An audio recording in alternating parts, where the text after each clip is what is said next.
Chad, you are good to leave. Oh, bless. Alex, you emailed the team the link, right? Yeah, Yes. and I went around to all the rooms and looked. I went to California, Wellman, and Olson all in 20 minutes. You are phenomenal for that. Okay, so good. Here, come on this side. It's more your face. Okay. Okay, so I'll just remove or put them in the waiting room. Okay, good. And then let me share my screen. Oh, so they can see us now. Mhm. I forgot. Hello. Okay, let's do this. Hello, hello. All right, let's launch slideshow. All right, and then on this computer or another computer, do you want to have open? Hello, we will start.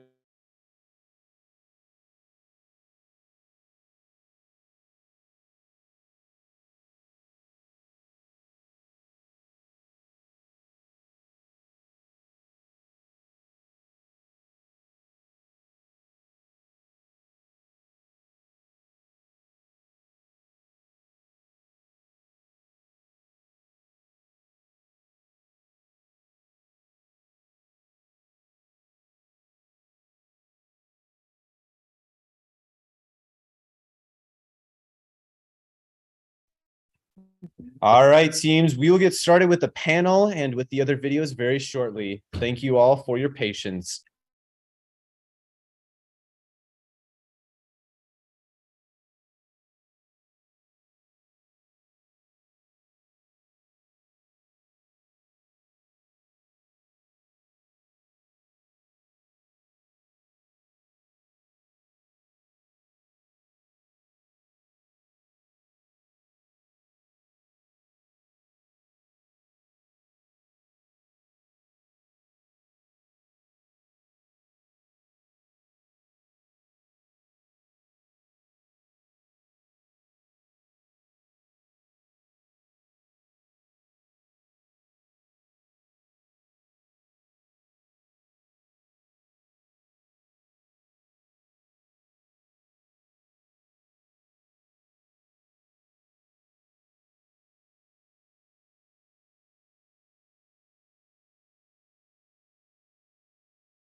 Hello, everybody. Thank you for attending our Aggie Invitational today. I will be one of your presenters.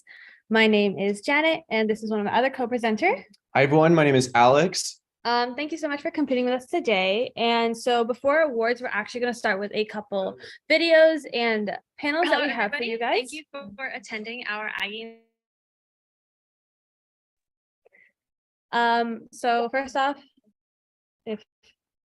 so this is just our social medias, Instagram, Twitter. We have YouTube. Obviously, you guys are watching. Any updates that you want to know about our invites will be here. And we're going to start with a video by Gary May, our chancellor here at UC Davis.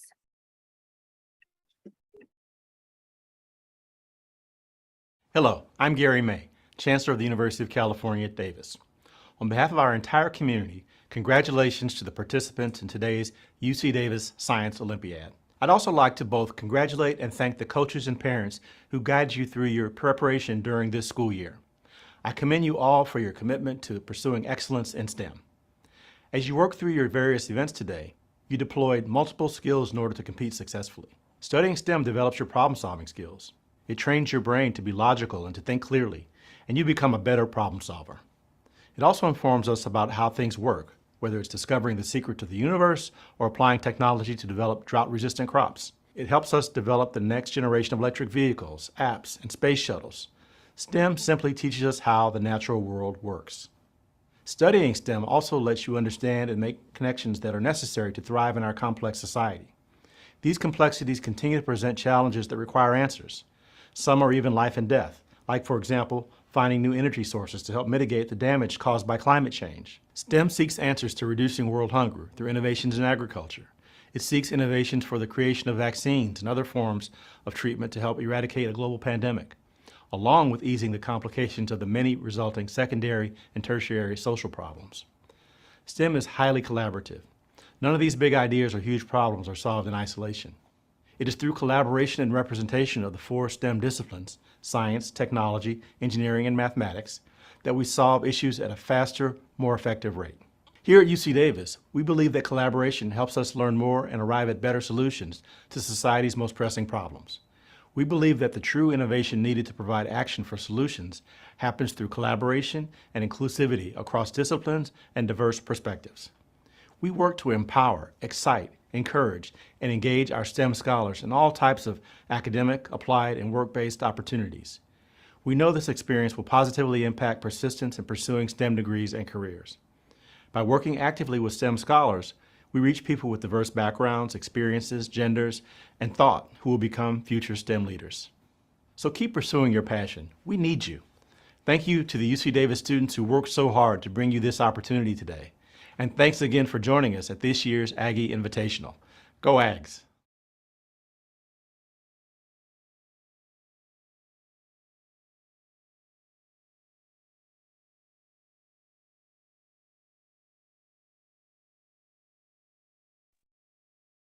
So that was Gary May, our chancellor. And our next slide is going to be a panel done by some alumni who are actually the CEOs or have joined startups or companies once they have graduated UC Davis, and they are also alumni of Science Olympiad. The College of Agford.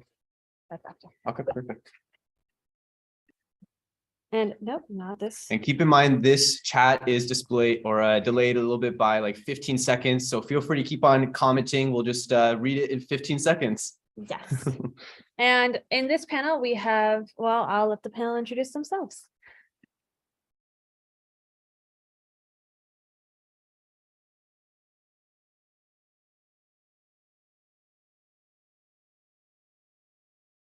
All right, hello competitors and welcome coaches and parents. So we have a great panel for you today. We have Gurkan Sufi with Rivada Solutions, and we have Matt Magno with Joppa. And today we're going to be discussing a panel discussion about some of the UC Davis students who have gone into the STEM field and what they've done with their companies and how they've used STEM education to further themselves. So Gurkan, do you want to go ahead and introduce yourself first? Just tell us where you work, what you do, and when you graduate UC Davis. Awesome, absolutely. My name is Gurkan Sufi, CEO of Rivada Solutions, where we're enabling IVF success the first time. Basically graduated from UC Davis 2015 in bioinformatics, and started to take on some interdisciplinary research and collaboration that kind of launched Rivada. And so now what we do is we identify healthy embryos for infertile couples, and give them the best decision-making tools available to have that IVF success. That's wonderful. That's great. And then Matt, what about you? Yeah, hi everybody. My name is Matthew Magno. I'm the CEO and co-founder of Joppa Inc. Joppa is actually short for Just a Parking App, and we developed this at UC Davis. Actually, it was a classroom project. So I'm a computer science major, did a minor in technology, the classroom as an entrepreneurship course for engineering, and took it outside the classroom. What we do is we do smart parking. We collect data and analytics on every parking space, and we deliver that in real time to commuters or parkers. So you can find a parking space in real time, and then we do data management for the parking management so they can really recognize trends on their parking and just have the whole story about everything that they need. I'm also one of the founders of Plasma, an accelerator program at UC Davis that's geared towards undergraduate entrepreneurs. And I graduated, I think, 2017. Yeah, and still working on Joppa. So, and I'm part of the Mayor's Tech Council for Sacramento, third year now. Yeah. Well, good for you both. I'm glad that you've both been successful after graduation from Davis. So let's go ahead and get started with some of the questions here. So Matt, since you were just discussing your field in engineering and technology, can you say what initially sparked your interest in the STEM field?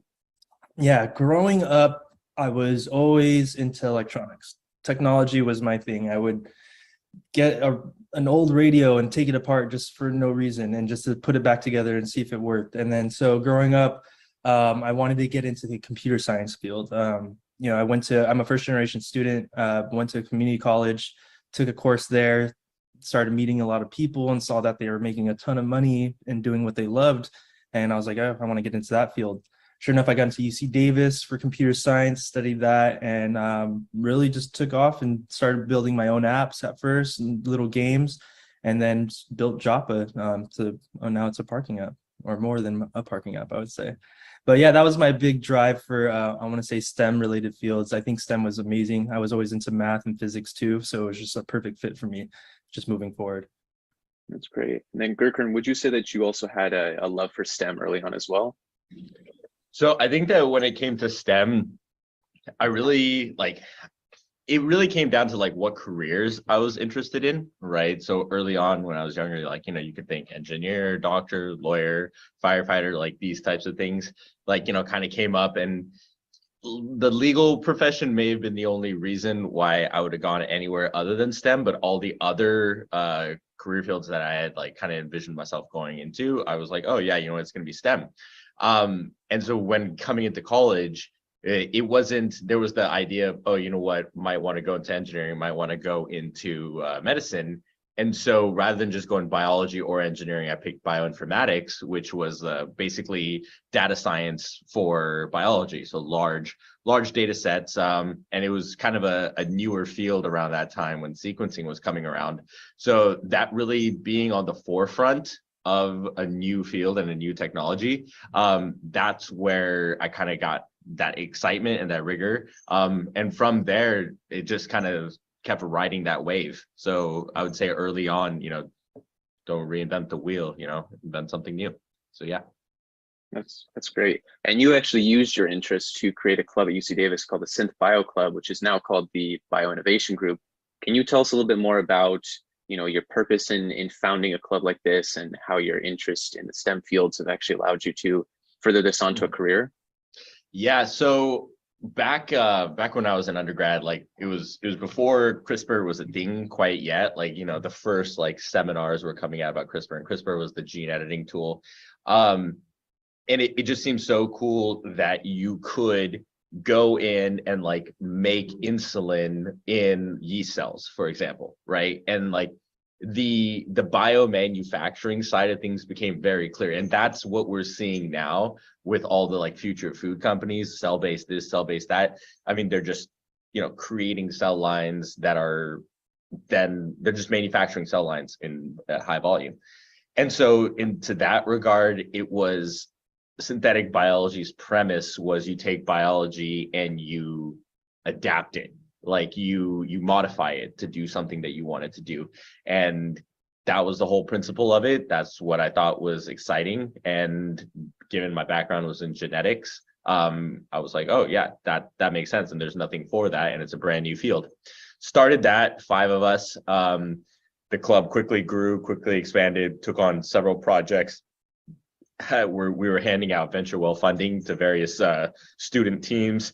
And yeah, that also was the starting point for us, being able to really understand what is the difference between good science and bad science, and then being able to take those principles and move them into the company. That was fundamental.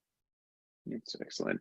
And then a question posed to both of you, because obviously our audience is high school students.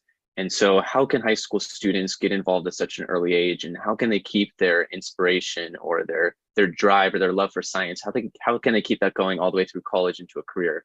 Matt, do you want to go ahead and get started on this one? Yeah. I mean, to answer your question there, I would say importantly, just keep your focus. It's really easy to lose focus in what you're doing. And if you love STEM, and you find yourself wanting to do it, stay focused in it. Also, I would say create a good group of friends that are aligned with your focus as well, so you guys can really push each other to keep going along into the or within the STEM field. Whether you're doing engineering or anything, pretty much, if you have a good group of friends, you guys are all aligned on the same objectives, then you can really push each other to go far. So I would say even as a younger age, get people around you that are just going to make you better, not only in the field, but as a better person too. And then I would say, understand that STEM is not easy, and accept that at an early stage, and that, you're going to be putting long hours into whatever field you go into, but it's going to be well worth it in the end, for sure. Interesting question for you. So when it comes to high school students, I think the main thing is that like you gotta enjoy it. You gotta you gotta like what you're doing. If you're going to classes and you're doing projects and you freaking hate what you're doing, you're gonna hate it for the rest of your life and you're never gonna be good at it. So make sure that that's fundamental, right? And don't lie to yourself about that. Like, oh, I like it because someone else wants me to like it. It's like either you're good at it or you're not. And at some point, the like cracks are gonna show when you have to, whether it's like interviews, a post grad, so on and so forth. The cracks will show.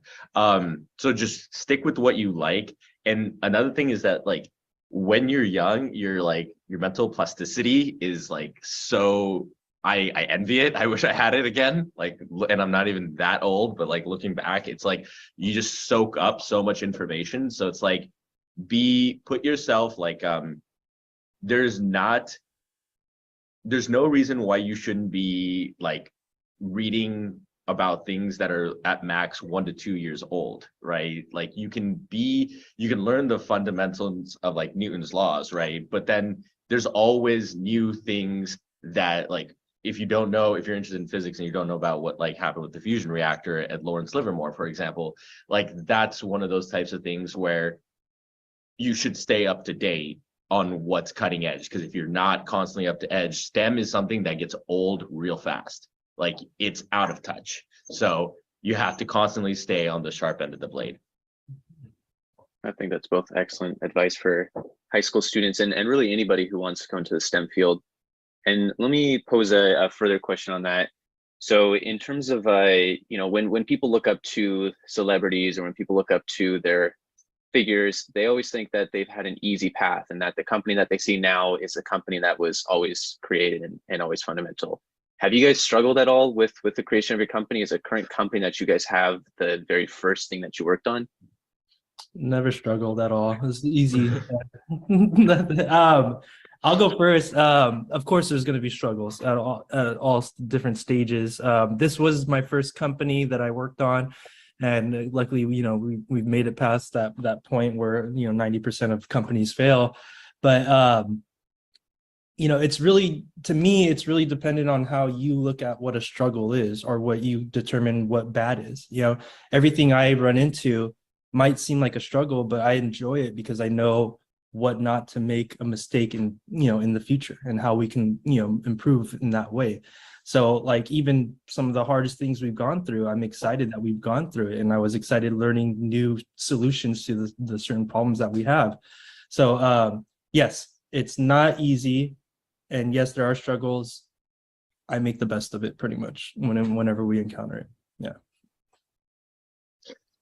So in regards to the challenges in actually starting a company, they say like every step you go, on the totem pole to acquisition or IPO, only 10% of companies make it to the next step, right? And so there's a considerable amount of stress that goes into this. Additionally, things don't work right the first time, the first 5 times, the first 10 times. Like things go wrong, but that doesn't mean that it won't work eventually.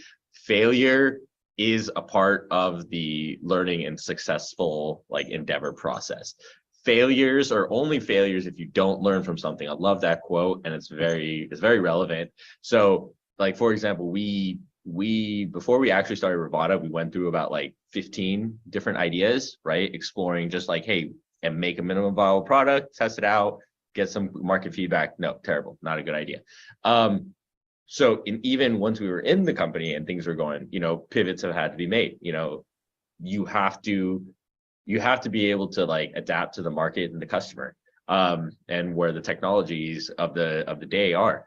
And so in that regard, I think that creating a company while challenging is also very rewarding. But it's a time consuming thing. I think I saw this quote from Elon Musk the other day, Elon Musk, as I like to call him. He went ahead and he was like, I've never been more afraid for my own life as I have been for the life of my company.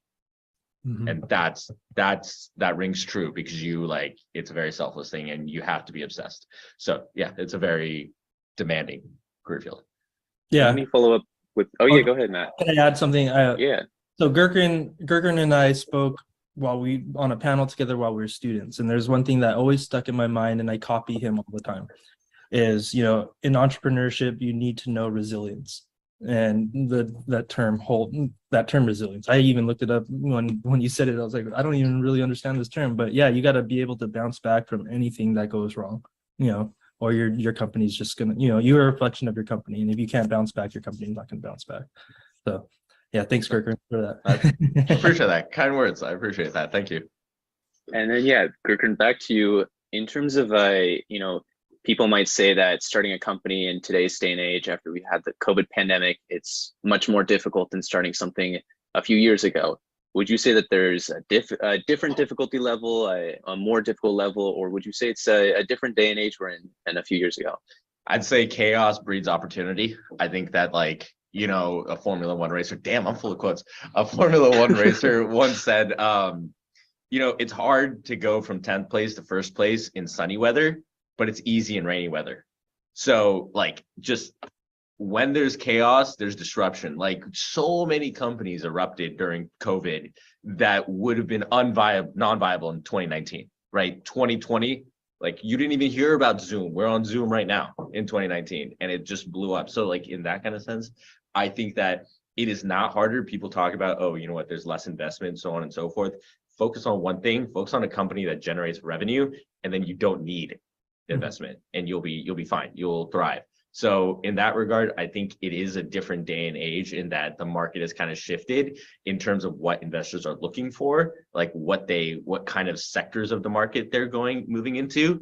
But fundamentally, the underlying principle of a good company stays the same, and that chaos is going to just open up opportunities and ideas for startups. Thrive in areas where large companies can't move fast enough. So if you can disrupt, like not disrupt, but just make a solution in an area where a big company can't move, then you're fine.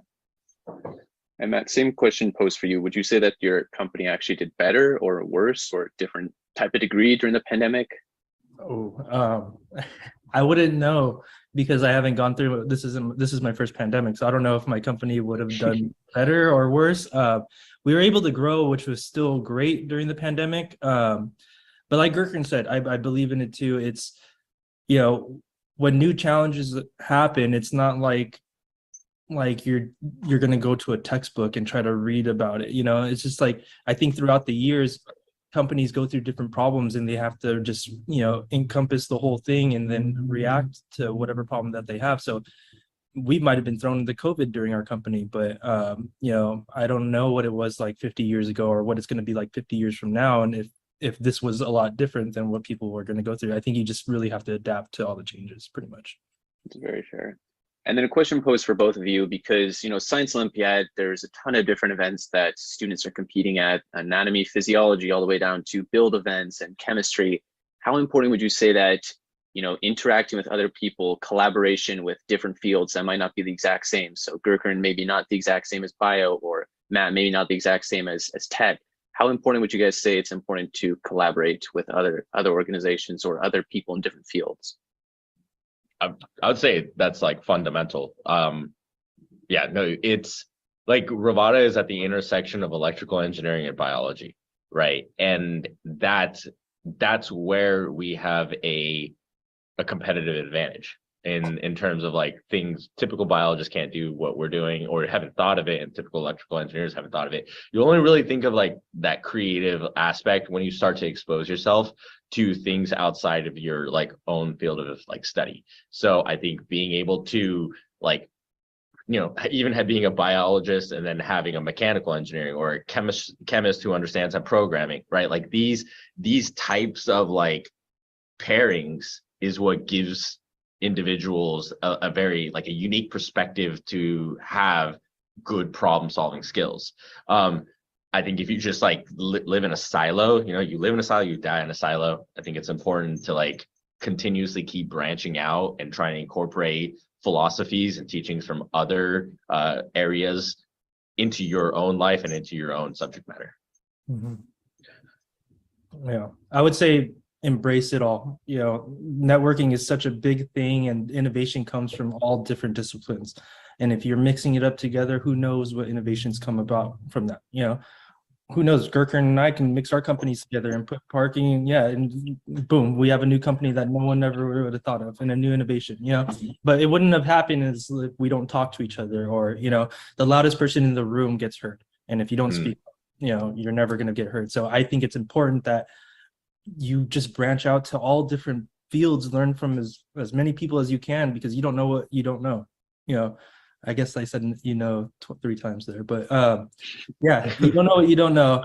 So go learn some stuff from other people and see what ideas you can pop out, pretty much. Yeah, be open-minded, I would say. That's all very fair.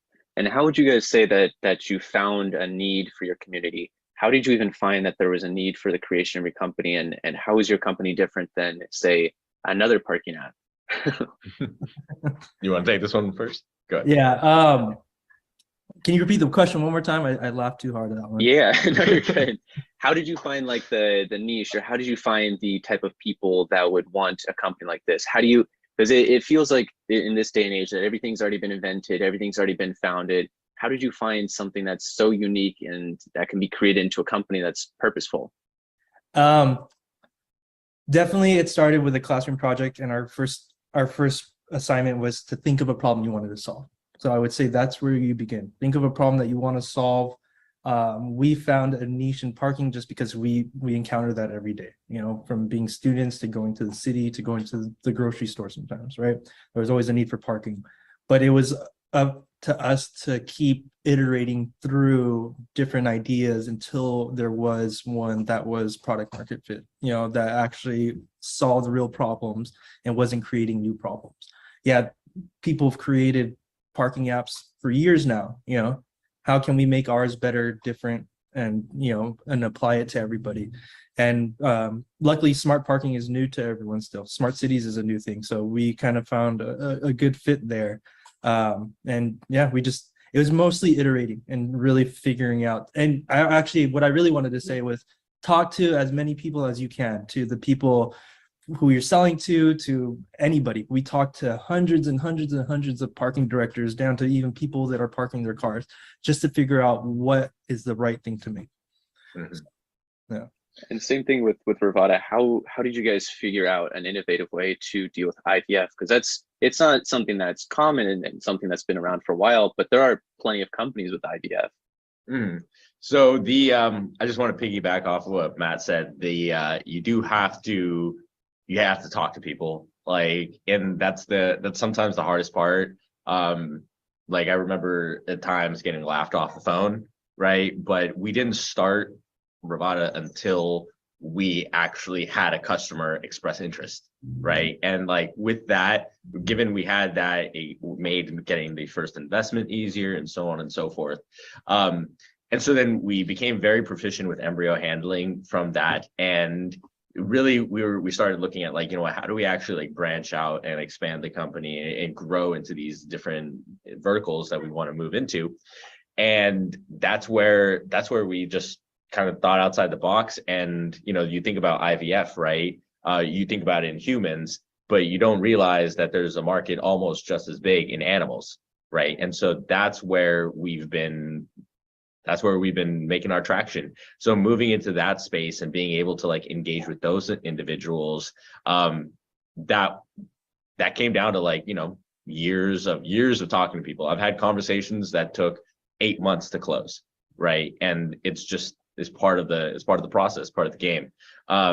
So I would say that, like, when it comes to identifying like what the problem was and like why we picked it was, and where that necessity was, it really came down to just recognizing that there was a system that was failing so many people, and our path to get to the solution there, right, meant we had to traverse a couple obstacles, and that kind of dictated our path.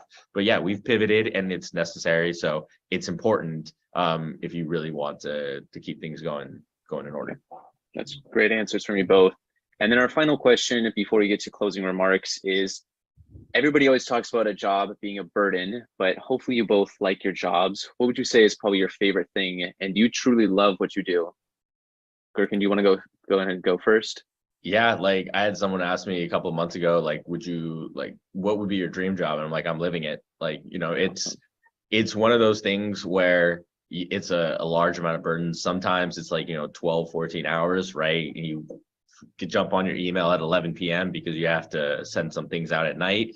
At a regular job, they don't expect you to do that. You could say, no, that's not my purview. I'm not going to do that. But in this, when you have this responsibility, it's the most important thing that like everyone else relies on you as well. So if you're slacking, right, like you can't really expect greater out of other folks. So in this regard, like this is absolutely my favorite thing to be doing. I'm very, very glad that I chose this and stuck with it. It's taken a lot out of me. But it's also been incredibly rewarding along the way, and the skills and the things that I've acquired from it are amazing. And the experiences, the relationships. The hardest part about the job, or well, not the hardest part, you had asked what is the part that you enjoy the most. The part that I enjoy the most is actually the putting out the fires. That's the most fun. It's the things where it's like, you know what, I don't know, when things come up where it's like, oh shit, this is just derailed everything. That's when I like to come in and like, okay, I have my day-to-day tasks, right? And then I have like, okay, I like to do that. I like to jump in there. So that's what I enjoy the most. Perfect. Thank you. For me, I love what I do. I wake up every morning excited to go and conquer new tasks, which sounds insane, but I look at this company kind of like a game in a way. Like I could see the more work I put into it, it keeps upgrading, and like just like in any video game, you can level up a character. Well, I'm leveling up our business with different things that we do, and it gets exciting because you can actually see all of your efforts and then what it does, and what it does for people. So, I mean, and what I love most about it too is just that we're solving real problems, and hearing just some of the testimonials from our customers saying, hey, we use your system 24/7, or this just helped us, blah, blah, blah. I was just like, wow, we're actually making a difference in people's lives through an idea that we had from a classroom assignment, which was insane, So I enjoyed a lot meeting different people, just going through every experience. I don't think I would have ever been in this seat if I just worked at Google, like what I would normally plan to. And yeah, I wouldn't have met Gherkin or anyone like that. So, one thing, some praise for Matt. It's like, it was a classroom project, but there was also a ton of other classroom projects at the same time. But yours like made it because of that, like, perseverance and that hard work. I think that determination to like want to see it through is where I've seen so many companies just die. Like, the first roadblock, they're like, we can't do it. And so, yeah, I think that's the hallmark of an entrepreneur, is the resilience and determination. 100%. Yeah.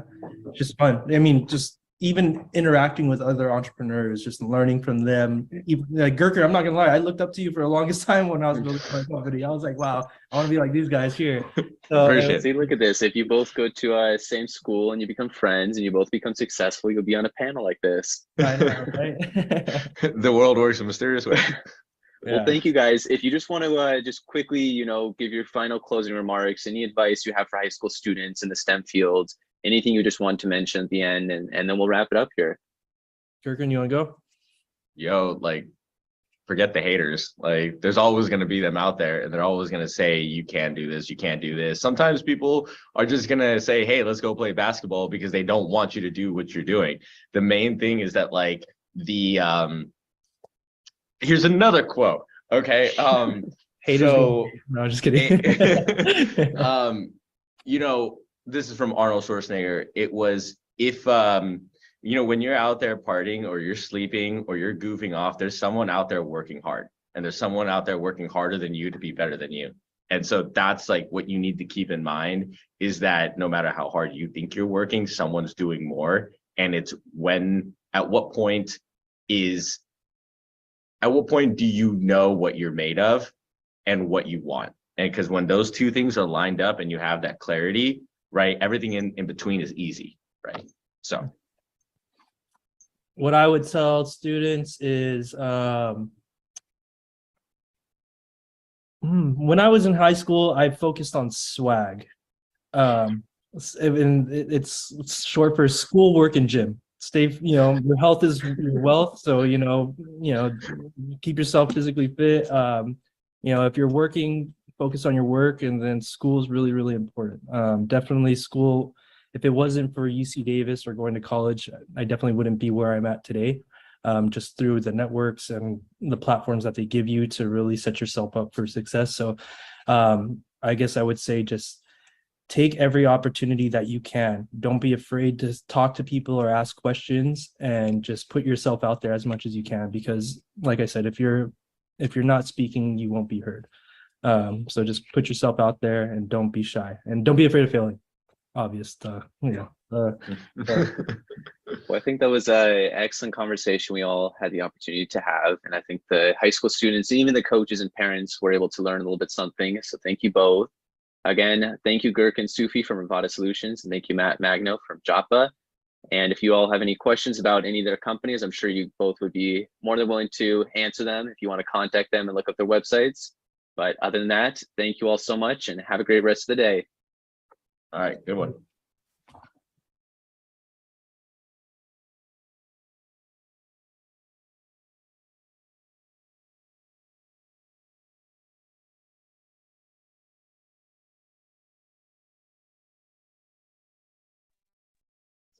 Momentary difficulties as we are trying to, oh, there we go.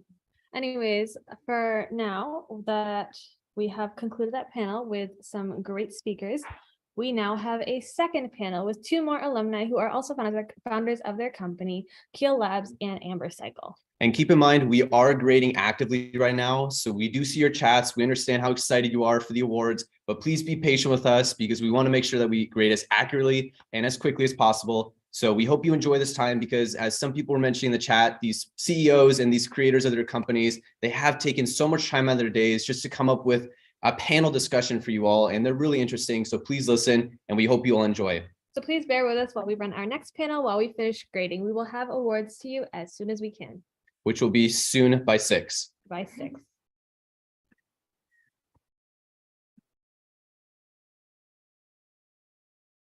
All right, welcome back, students. This is the second half of our great panel. We have two really great people here for you today. We have Annie Wang from Keel Labs, and we have Shay Sethi from Amber Cycle. So I'm going to give them a chance to introduce both themselves. Annie, do you want to go ahead and go first? Sure. Hi, my name is Annie Wang.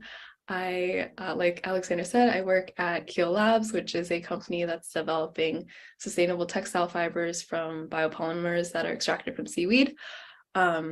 I studied material science at UC Davis and graduated in 2020. And that's when I started working at Keel Labs, which then was called AlgaeKnit. Yeah, I don't know if there's any more you would want us to say. Yeah, no, we'll get more into it, but that's perfect. And Shay, what about you?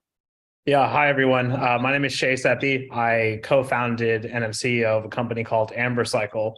I graduated UC Davis in 2015. I did biochemistry there, and I actually started the company with my roommate from college. And in college, we were thinking about how to solve plastic pollution, and specifically in textiles, how do we make our closets more circular? So yeah, thanks so much for spending the time with us. Yeah, no, that's awesome. So can you both tell us what initially sparked your interest in the STEM field? Shay, do you want to go ahead and go first on this one? Yeah, definitely. I think the world around us is really interesting. There's a lot of things happening, and when we initially get introduced to these ideas as a child, and I think what I learned over the course of the past 12 years going into, you go through school, you realize that the world around you is something you can kind of edit, and you can manipulate things, and you can do something and something will happen. And so that, I think, is kind of the empirical analysis of that is basically science and technology. So measuring what happens when you do something. And I think that concept has always been innate, but it's what science is. You try something and you see what happens. And that always is really, really intellectually stimulating.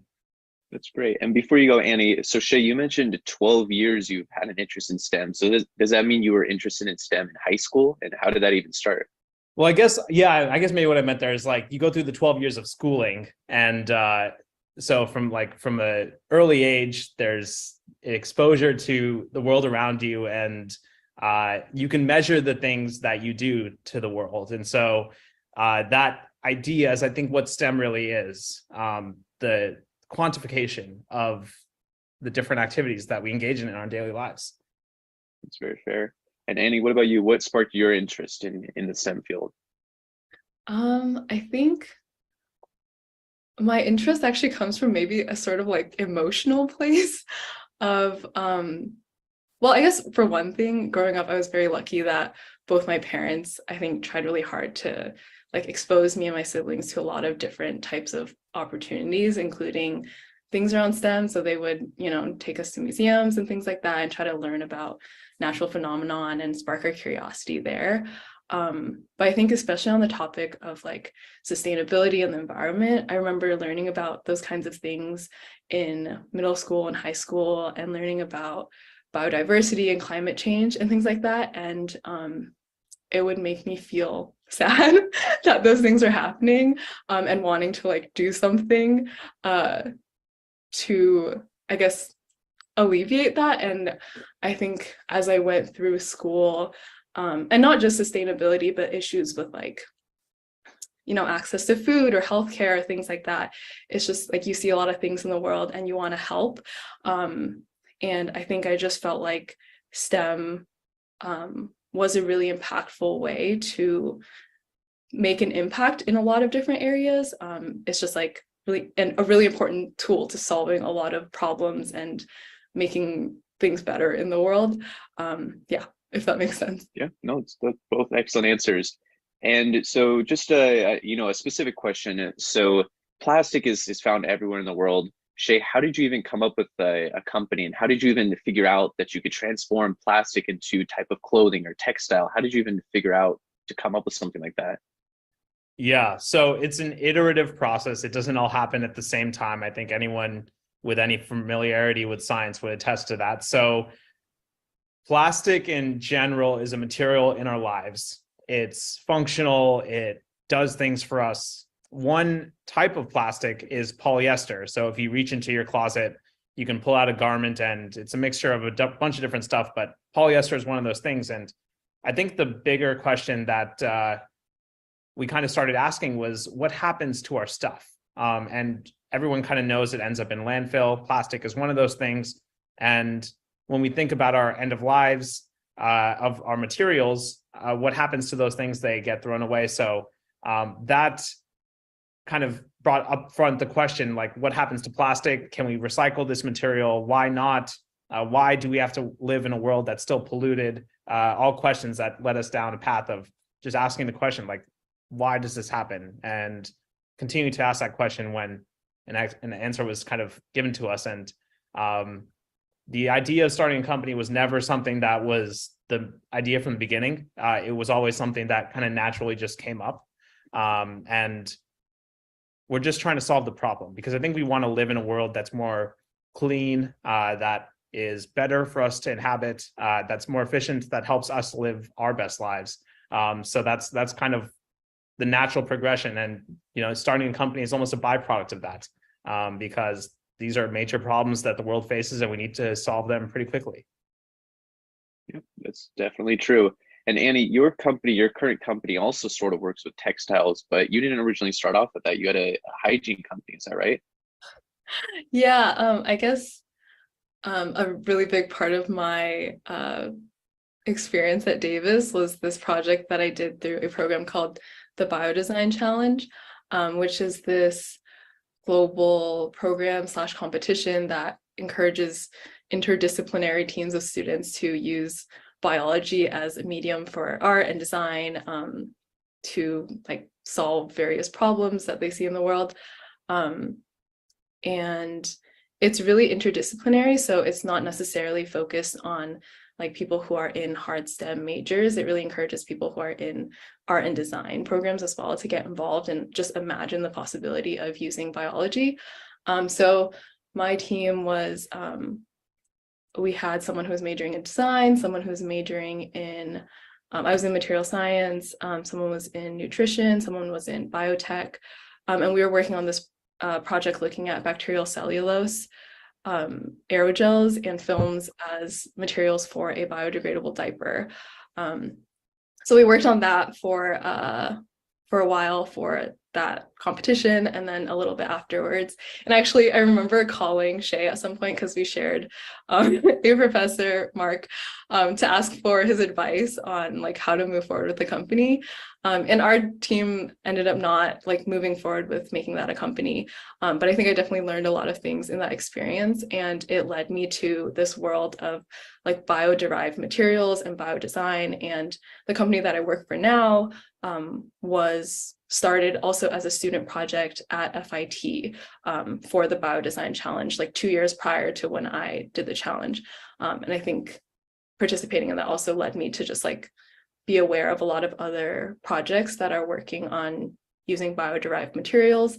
And I think, yeah, it's actually pretty funny because both me and Shay are working, or I mean, you have your company and I'm working for a company that is trying to work on solutions for specifically sustainability in textiles, and it's like two different approaches, but you can see that like you need a lot of different types of technology to solve different problems in even one industry. Yeah, that's definitely true. And you mentioned a good point about collaboration and interdisciplinary research, because you and your team, you didn't start out as the same major. So I think that's very important to note as well in STEM fields and just in collaboration. But another question for you, Annie, what would you say are some of your favorite things about the research or the company that you do? Do you really love waking up to what you do? Yeah, I think so. So I guess my situation is a little interesting. So I initially started off in a research role. So I was in the lab, making our material, testing it, helping develop new formulations. But actually this past year, I switched to a more supply chain management role because of some family stuff and I had to move home. I guess, so now I'm no longer doing that like in lab research. I would say in general, working in textiles, and maybe Shay, you share this, but I think it makes me like appreciate the mechanics behind clothing a lot more, and like the people who make it and the technology and labor it takes, because now whenever I go clothing shopping, one of the first things I do is look at the material tag. And then I guess even in my new role though, where I'm not really doing my like degree relevant work of material science and engineering, I'm like talking to suppliers and building our supply chain. I think it's still been really interesting to like connect the dots in this kind of new industry, because we're making materials from seaweed, and growing and processing seaweed in the United States is a pretty young industry. So it's been very exciting to connect with a lot of other sustainability and impact focused pretty young companies and try to connect those supply chain dots and work together to like bring this product to reality. It's wonderful. I just had seaweed today, so thank you for growing it for us. I didn't grow it, but kudos to the people who did. But Shay, same question for you. Would you say that you're also interested in the same aspects of the field as Annie is, or something different? Yeah, definitely. I mean, it's all really interesting. If you look around, everything that you see was done by someone, or it was built by someone. Like people worked to create the world we live in. And that applies to textiles as well. If you look at your clothing, it's a very complex material, and that was done in a very scalable way because everyone has clothing now. We don't have to worry about the issues that would have happened if we wouldn't have had clothing. I think textiles in specific is really cool because you can kind of blend really technical science with a very subjective world that is fashion, which is all about feel and design, which is very different. And that blend is really cool. I think that's really one of the best parts of my days, where you can go from talking about tensile strength of a yarn to what color should we make the yarn. So, and those are two very intertwined discussions that don't always feel related. So that's really cool. I feel like, I've been very lucky to find something that I could really be glad to wake up every day. I like, it's not easy, but it's really fulfilling. And I think that's a true blessing. The ability to try and build something from the ground up is also kind of interesting. But yeah, if you're at a small company, like, you have a very different set of challenges than if you're at a big company. And I think that's just the opportunities that lay out there in the world. But I think everyone has the ability to make change in some form or fashion. So yeah, I mean, fashion is great. It's a very dynamic world as well. So very different than others, but some good, some bad. And that's just what it is. Definitely true. And then, because our audience, most of the audience at least, is a high school student, what advice would you both say to a high school student who wants to go into a STEM field, who may be feeling a little bit discouraged because of how competitive it is or how hard it is? What would you say was, some of the greatest advice you could give, or something that you've been told that's helped you? Jay, do you want to go ahead and go first? Yeah, it's a good question. I don't know if I would have any advice. I think the best advice that I've ever gotten is, don't listen to any advice. Do whatever you want. Don't settle for no. If there's something you really are passionate about, go after it and do it. You only have one life. That is much better than, I think, some of the other advice that, I think the difficult thing with advice is you don't really know how things turn out. I mean, some things that can seem really bad while you're doing them, like research is hard, but there might be something good that comes out of it later. So you don't really know if something's good or bad while you're doing it. It takes some time. So yeah, but I would actually agree. I think don't listen to any advice. If there's something that you're passionate about, really just do it. There's no reason not to. Annie, he says, don't listen to any advice. Do you have any good advice to listen to? Well, also, apparently my advice wasn't good, because if I was giving advice to Annie early on about her company and it didn't work out, then also don't listen to me because of that. We get it. Take advice that's harmful with a grain of salt. We get it. We did not stop our project because of Shay's bad advice, for the record. Your advice was very good, and I think the advice that you gave us at that time really was to keep asking questions and be persistent and push through, and just circumstances didn't line up.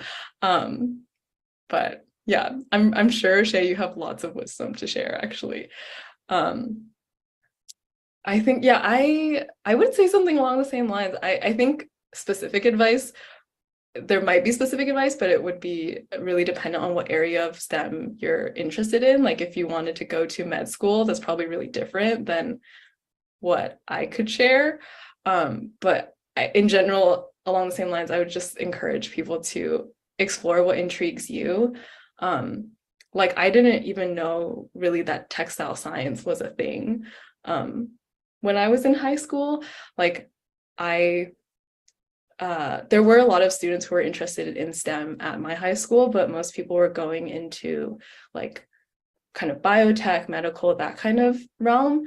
And so I've liked sewing and those kinds of things since pretty early on, but I didn't even get the concept that could be a science-y thing.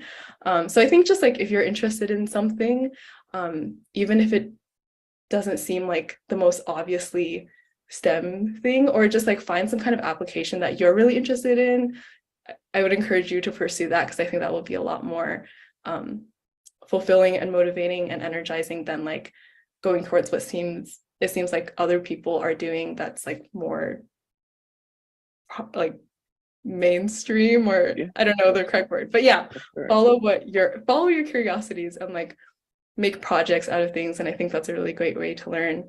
And whether or not it turns into a company or something, it's still a great learning opportunity. Yeah, that's very fair from both of you. And then the final question before we have closing remarks here. So I'm going to propose this to both of you, and then whoever wants to take it first. But how do you deal with competition, especially in STEM? STEM is a very competitive field. And Shay, like you mentioned, fashion is constantly becoming in and out of fashion. What's fashionable, what's not fashionable today.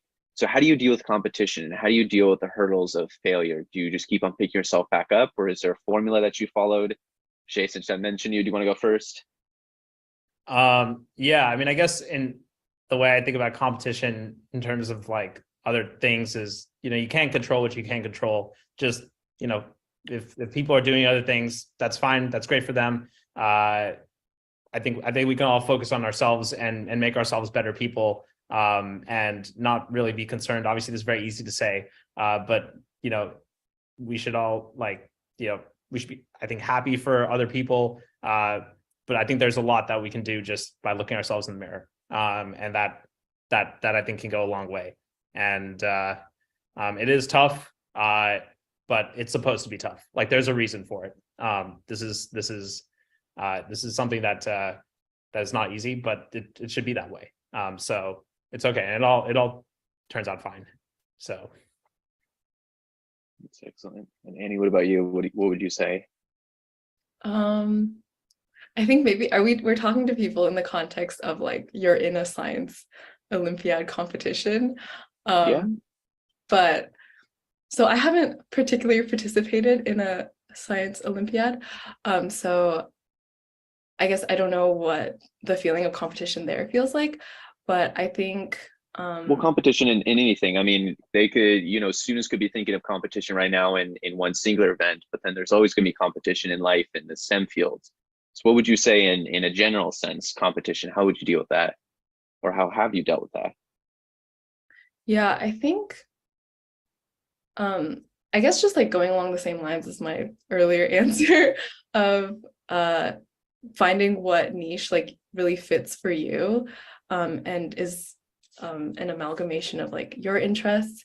And I think that's always gonna be more fulfilling at the end than like looking at other people who might be pursuing different things but have certain markers of success that you're maybe not getting. And then like I remember in doing the biodesign challenge, right, like it was a competition and we were competing with these other schools that had different projects, but it was also really exciting to see their different approaches and learn from them. And I think if you can find environments where you are in competition with each other in the sense of like you're all trying to be the best, but you also like are able to learn from each other, then that can actually be a really really encouraging and healthy environment to be in. Yeah, use competition to your advantage. See how you can improve yourself. I like that idea. So thank you both so much. I just want to hear some closing remarks. Anything you'd like to say to the high school students that are listening? Annie, do you want to go ahead and go first on this one? Follow your dreams and follow your interests. And life is very like non-linear. You never know where your interests are going to take you. It'll take you from diapers to seaweed to who knows what next. And ask lots of questions. And I think definitely to like your teachers and professors. Most of the times they're there to want to help you. That's excellent. And Shay, what about you? Closing remarks here? Let's see. You don't have to listen to me. But yeah, you have one life. Like really just give it your all. There's also no need to you don't have to live in this world of trade-offs where like if you do one thing, you don't have to do another thing. You can do both things. Like there's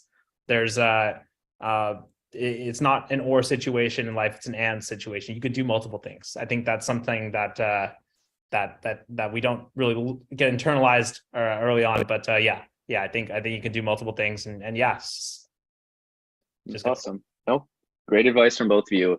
So thank you again so much for Shay Sethi from Amber Cycle and Annie Wang from the Kia Lab. Thank you again for all the competitors. Wish you all luck with the awards, and we'll see you all soon. Thank you, guys.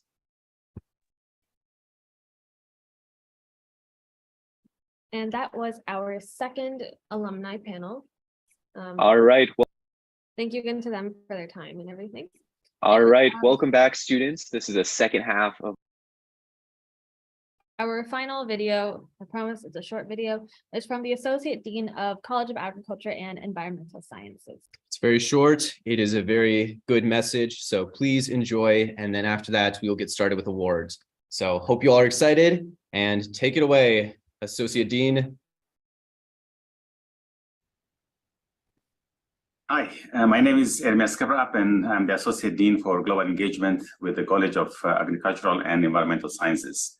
I'd like to welcome you to Science Olympiad at UC Davis and send you a message regarding agriculture and the future of agriculture.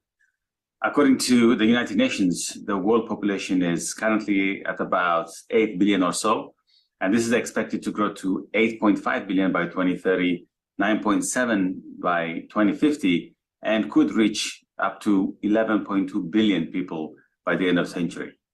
Such rapid growth is associated with rising demand for resources such as food and water, energy and space, as well as education, better sanitation, and better access to healthcare.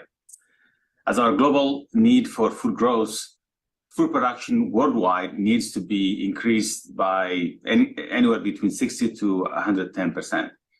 However, contemporary agriculture is already facing several challenges to keep up with rising demand, from climate change to degradation of soil health and rapidly decreasing availability of arable land. The environmental impacts of food production are unsustainable at the moment. Current studies also highlight that population growth reduces the quality and quantity of natural resources through overexploitation, intensive farming, and land fragmentation. So to increase the food supply, farmers need to know every detail about crop planning, animal health, weather patterns, compliance, chemical regulations, contracts, and much more. And that can be quite difficult to manage when they are out in the field. As their operations grow, farmers need to track all the data in one place that's accessible to their entire team, often in real time. So better data input and stronger reporting capabilities are quite important for the consumer as well. They allow farmers to provide consumers with the details that matter the most, like which crops are organic, what pesticides they may have sprayed with, and whether the meat we are purchasing has been raised sustainably. But how do we bring one of the oldest and most traditional analog practices to technology-driven future? The agriculture industry has radically transformed over the past 50 years. Advances in machinery have expanded the scale, speed, and productivity of farm equipment, leading to more efficient cultivation of more land. Seed, irrigation, and fertilizers also have vastly improved, helping farmers increase yields. Now, agriculture is in the early days of yet another revolution, at the heart of which lie data and connectivity. Artificial intelligence, analytics, connected sensors, and other emerging technologies could further increase yields, improve the efficiency of water and other inputs, and build sustainability and resilience across crop cultivation and animal husbandry as well. Unfortunately, countries in Africa and Southeast Asia and Latin America, where most of the population growth is predicted to occur, still have low agricultural output.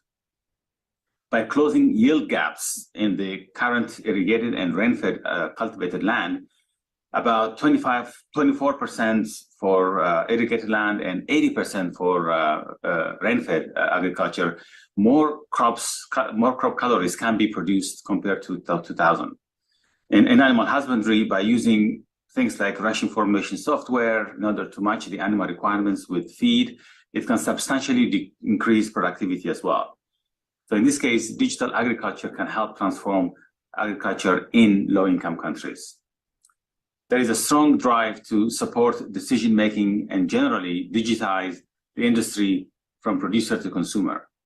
While farming still involves a lot of pen and paper practice with many silos of data, it no longer has to. Embracing new and emerging technologies that can help grow stronger crops, raise healthier animals, and stay up to date on the latest compliance rules and market trends can not only allow farmers to be more profitable and meet sustainability goals, but also allows to improve the overall stability of the global food chain. Thank you.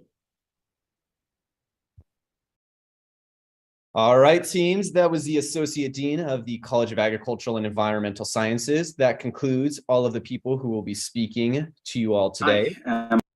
So at this moment, what we're going to go ahead and do, if I can transition to the next slide, we're going to go with the awards, but we're going to take a 5-minute break. So in case anyone needs to use the restroom, it'll give us time to switch some cords over just because we need to be able to project it for our own view. So we will see you all in 5 minutes and we wish you all luck. So I hope you all are very excited. I want to see in the chat how excited you all are. And in 5 minutes, we will be back. Thank you all.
All right, everyone, the moment you all have been waiting for, we have some very special awards for you all.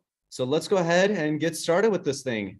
Janet, take it away. And so once again, welcome to our invite. And now we are going to start the awards portion of our night. First off, with a little bit of difficulty, today we had 48 teams competing from over California. It was we were very happy that all of you were able to come today. I know there was a lot of rain, but we held that competition and we did it in person for the first time in 2 years, which was really, really good. And Now we just have some special acknowledgements. Thank you to a lot of coaches from other schools who came and helped out with some of our build events. Wen Lin, Krishna Golamudi, Stan Ushida, and our senior advisor here at the school, Beth Broom, for helping us arrange everything, the panel, the awards, everything she helped us get together, which a really big thank you to everybody. Let's get a round of applause in the chat here for all these people. Yes, they've been instrumental. And of course, to your coaches and to your parents, because we understand that the weather was very inclement. It was very poor. It was windy, rainy. We understand that. Luckily, there was some sunshine. Hopefully, there will be some sunshine in the awards today. But thank you all again so much for your time and dedication to your students, even to the students themselves. Thank you all again. And so this is just our officer team. We have our board and a bunch of directors. And this is just half of our officer team. And this is the rest of them. We are missing a picture, sadly. And just thank you to all of our team, all of the teams who came, parents, staff, friends, faculty, volunteers that we had here at the university, and our event supervisors, as well as those who wrote the tests. Those took a lot of time, a lot of effort, and they put a lot into making this competition go the way it did. So a big thank you to all of those people. And now, before we do our awards, we have one last person who needs to speak, and that is our lovely Cy Ollie president for the 2022-2023 year, Pranav. Woo, Pranav! Yes. Oh, bit too tall. Hello, everyone. My name is Pranav. I'm the president of Cy Ollie at UC Davis, and I just wanted to say a big congratulations to all the students. I know that the day started off a little rough with those delays in the morning, but I think we had a really smooth ending. And I know whatever it may seem like in your mind, I know you guys all did great. Thank you. Yeah, Pranav. Woo! He is the one who helped us all get everything together, kept us in check, kept us motivated. So a big thank you to Pranav for helping us get all of this running and going. And now, without further ado, let's get to our awards events. And they are a little bit in a random order. It's kind of based on our grading and which tests were in the morning versus the afternoon. So let's go. And our first event we will be presenting tonight is agricultural science. This was a trial event. I love it. I like it. Yes, and we're starting with our trial event. Yeah. Perfect. Okay. Now, in fifth place, we have Miraloma Red, which is team 26. In fourth place, we have Miraloma Blue. In third place, we have Milpitas Gold. In second place, we have Milpitas Blue. And in first place, we have Mission San Jose Lime. Woo! Congrats to all those in agricultural science. We hope you all enjoyed that trial event because, as you know, Davis is an ag school, so it was fundamental. No event that we could have trialed if it wasn't agricultural science. We had to do this. That's right. It was fundamental that we had this event. All right, let's go ahead and get on with the next event here. So we have detector building. All right, so let's see who we have for detector building. In fifth place, we have Miraloma Red, which was team 26. In fourth place, we have Monte Vista Purple with 30th or team 30. In third place, we have Amador Valley Purple, team 3. In second place, we have Castro Valley Redon with 8, team 8. And in first place, we have Mission San Jose Lime, team 29. So congratulations to you all. And our next event that we will be presenting. Is Bridges. In fifth place, we have Milpitas Blue, which is team 24. In fourth place, we have Albany White, team 1. In third place, we have Castro Valley Radon, which is team 8. In second place, we have Mountain House Silver, which is team 33. And in first place, we have Mountain View White, which is team 34. Big round of applause. All right, big round of applause for Bridges. We hope you all enjoyed the lobby space as well, because that's where, you guys without the rain. So that's very nice. All right, we've got Chem Lab. Again, we apologize that there was no Chem events for this, but we hope you all still enjoy the test portion of it. So without further ado, let's go and get this started. And I want to see a little bit more hype in the chat. I only see a few people in the chat cheering on their team. I want to see a lot of people cheering on their team. I think that's super important. So let's go ahead and get started with Chem Lab. So in 5th place, we have Dublin Red with C12. That's the team here. In 4th place, we've got the Miraloma Blue, which is team 27. In 3rd place, we have Amador Valley Gold, which was team 4. In 2nd place, we have Dublin Blue, which was C13. There we go. I see a lot of people in the chat. I like it. I like it. We're building up a little bit of suspense here for Chem Lab 1st place. I see Albany on top. I see amazing Chem Lab W. Let's go MSJ. All right. So in your 1st place, we've got Laguna Creek Red. That is team C19. Congrats to Laguna Red, Dublin, Amador Valley, Miraloma, and Dublin Red. You all have done an excellent job. Let's keep it moving. All right, so we're going to go ahead and do Write It, Do It. You know, your favorite duo events. Can't go wrong with a little bit of writing, a little bit of doing here. We have in 5th place, Lynbrook Red. That is going to be C23. C23. In 4th place, we have Davis Senior Blue, which is going to be C10. In 3rd place, we have Miraloma Red, which is C26. In 2nd place, we have Mission San Jose Lion, which is C29. And finally, your 1st place, Write It, Do It pair. We've got Glenn A. Wilson Cardinal, team C14. Congratulations.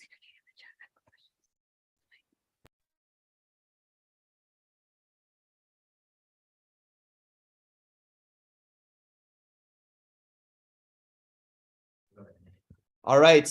Congratulations to the Write It, Do It team. We are very proud of you all.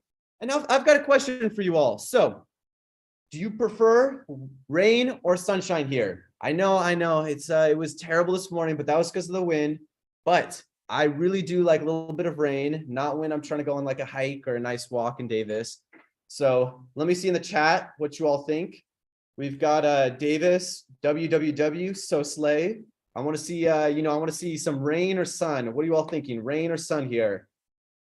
Let me see. I want to see some thoughts. I know it's delayed a little bit, so it might take a little bit of time for me to come back. Sunshine. I see some sunshine. Rain them metals. Yes. Sunshine. I like it. Okay, good. Sunshine, rain. Okay, good. All right. We got a little bit of a mix here. All right. So let me go through the next event. Next event here, we've got the dynamic planets. So as you all see here, we've got a little bit of earth, so a little bit of water, a little bit of land here. So dynamic planets in 5th place, we have Lynbrook Blue with C22. Davis represent cloud, snow. I love these weather choices. I like it. I like it. In 4th place, we have Monta Vista Gold with C31. We've got a lot of C teams. I think that's because we're all high school students here. Makes sense. In 3rd place, we have Mountain House Blue, which is C32. I see in the chat a shout out to my Albany homies. Shout out to you guys. Your friend Adrian is shouting you out. 2nd place, we've got Milpitas Blue. So that's going to be team C23. And in 1st place, we've got Lynbrook Red. I see a lot of blue on this page. I like it. We've got Lynbrook Red in 1st place, Milpitas Blue in 2nd, Mountain House Blue in 3rd, Monta Vista Gold in 4th, and Lynbrook Blue in 5th. All right. Let's see. I see Let's Go Milpitas. Shout out to Hale. We've got a lot of good weather choices over there. Here's something I do want to know. We had 2 food trucks on campus today. Did you guys check out the food trucks or did you go downtown? I saw a lot of pizzas. I saw a lot of cardboard cartons, So I'm wondering, did you guys go to the food trucks? Which ones did you enjoy? I see Lynn Braun on top. Yes, that's cool. But I want to see. Did you guys, we personally, for the volunteers, we had some pizza. I see something in the chat that says, Alex, you should become a Twitch streamer. I will pass on that, but I appreciate that. Mr. Chad, is that how you pronounce it? All right. Food truck. There was hair in it. Hair in the food truck or hair in the downtown food? The falafel was bomb. Yeah, that's what I thought. I've heard very good things from both of these. And the tacos I heard was very good. Alex, legit, great streamer. I see something about stop stalling, bro. The only issue is we have to finish grading these tests. So I have to, engage with you all. I want to see what you all ate. Couldn't find the food trucks. The food trucks were by Olson. So sorry if you couldn't find them, but they were good for those that did have them. Let's see. Alex the Goat. I appreciate it. Thank you. This is actually my 4th year in Science Olympiad. We founded it, me and Chad and Elise and Claire. I was part of the founding team with them. I was with them since the beginning.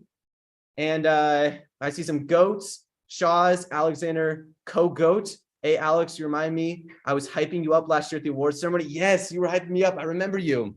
That is definitely good. I like that. I love getting hype. But yeah, this is my my 4th year. So after this, I will be done. Maybe I'll come back to volunteer and see you all soon. But I think we have another event ready. Let's go with some Fermi questions here. How about that? All right, it's Fermi questions. This is actually one of my favorite events. Shout out to the Glen A. Wilson High School. Yes, shout out to you all. Amador, more like Amariz. I like that. I like it. All right, Fermi questions. In 5th place, we have 4th place. Sorry, there were actually 2 4th place teams in this. This was very hard because the only tiebreaker we could have for this was time. And these 2 happen to have been the same tiebreakers. So in 4th place, with both of you getting 4th place medals, we have Mission San Jose Lime and Homestead Green. So congratulations to you both. In a 3rd place, we have Milpitas Blue. In 2nd place, we've got the Dublin Red team. In 1st place, we've got Lynbrook Blue. So congratulations, Lynbrook Blue, team 1, Dublin Red, team 2, Milpitas Blue, team 3, and in 4th place, tied together because we couldn't separate that tie, we've got the Homestead Green and the Mission San Jose Lime. All right, I see some questions in the chats. We're going to hold off because we still got to wait some more. I understand. It is very hard. You have to understand some of these tests finish at 3 and we just started at 6 and we've got 50 tests, 10 pages each, 500 pages. That's a lot. So we definitely need to take some time. You know what? Why don't we do this in the chat? Why don't we give some praise to the people grading? Round of applause to all those grading. I like that. I like it. Round of applause here.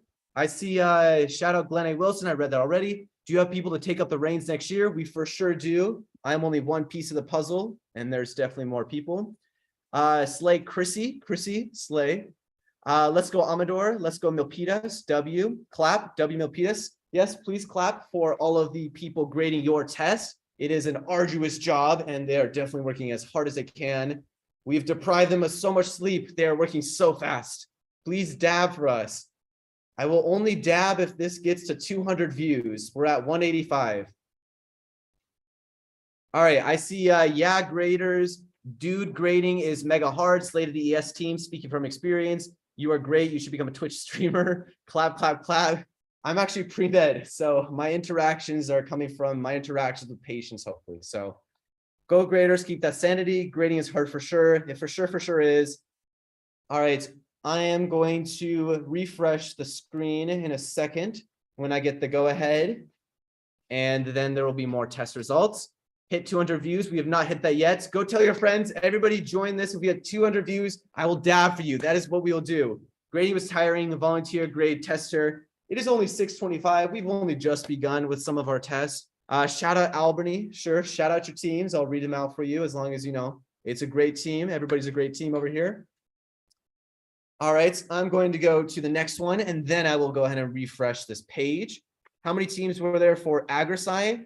There actually weren't a lot. There was under 10, which was a little bit crazy, you know, because it was a trial event, but that was also expected because we didn't really have a lot of hope for people to compete just because it's a trial event and you all have so much else on your plate. So we completely understand.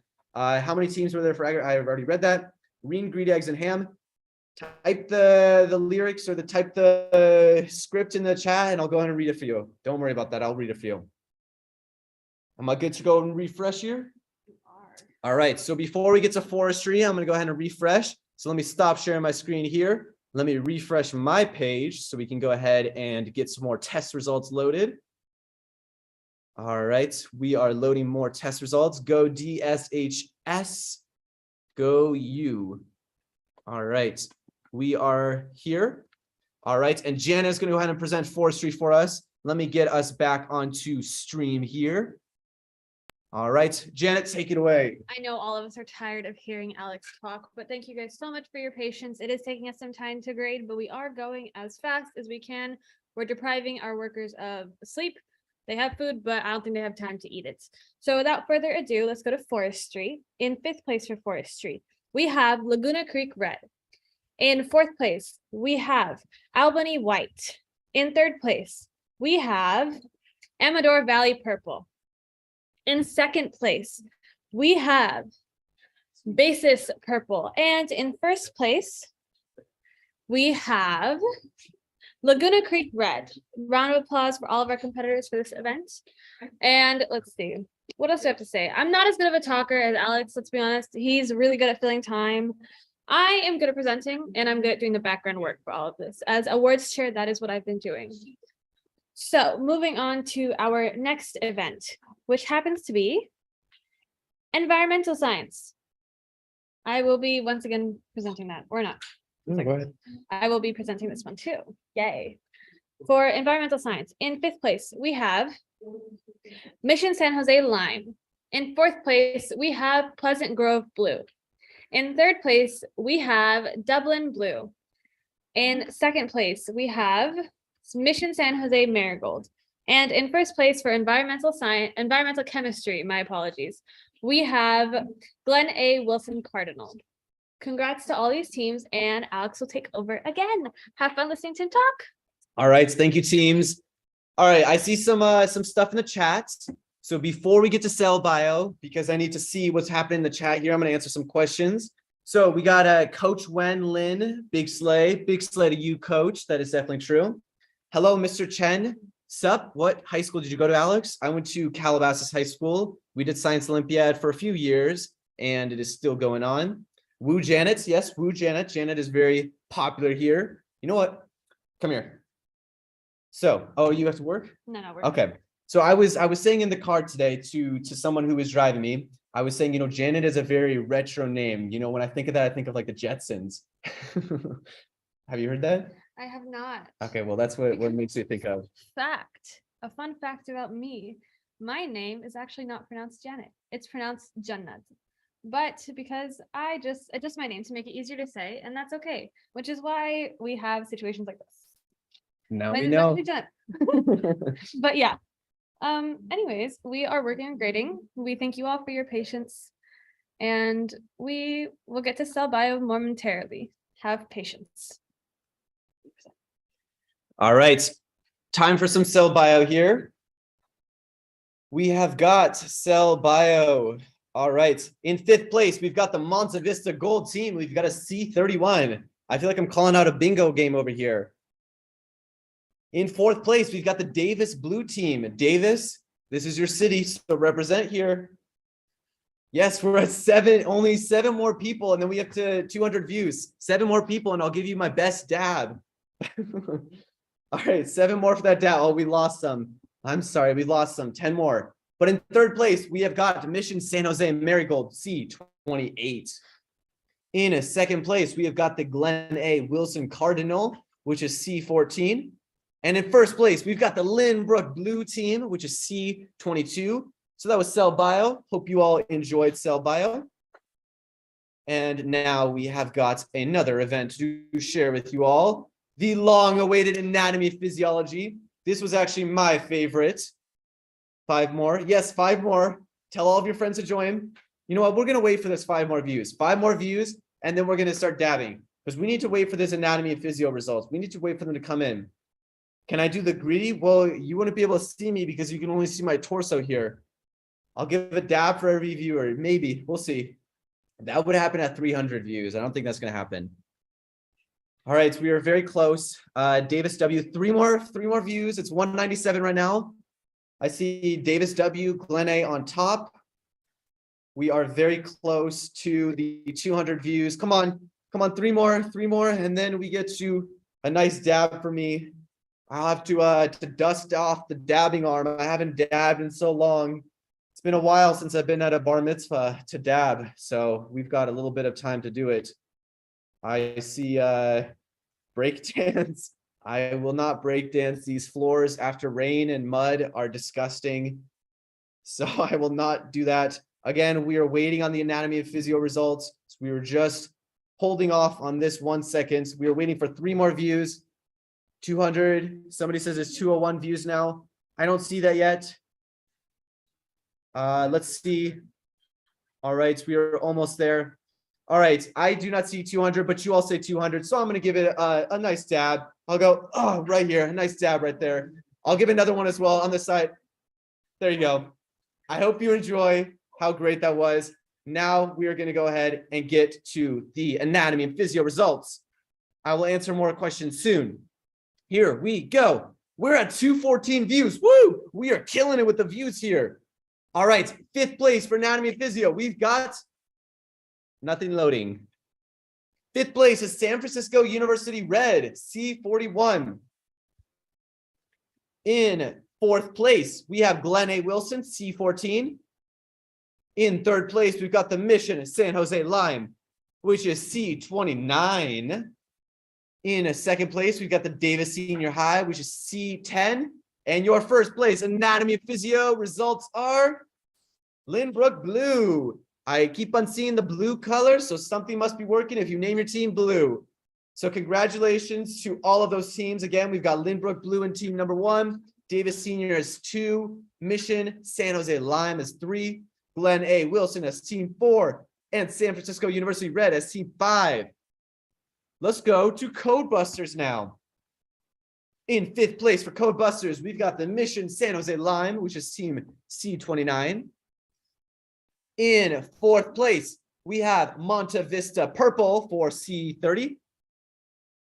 In 3rd place, I keep on seeing WSJ in the chat, and I keep on thinking of Wall Street Journal. So I don't know. I've got money on my mind. 3rd place, we've got Lynbrook Red, which is team C23.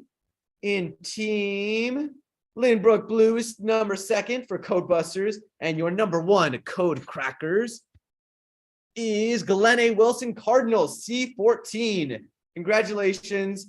We're going to read some chat while we catch up on waiting for experimental design here. We will wait for experimental design results. So let me go ahead and get some reading here.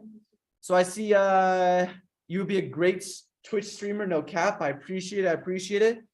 W Alex, thank you. Thank you for having me up. We know we could always use that. Also, I hope you guys enjoy. We've got Siali. I know it's mirrored. Aggie Invitational 2023. That's what's going on here.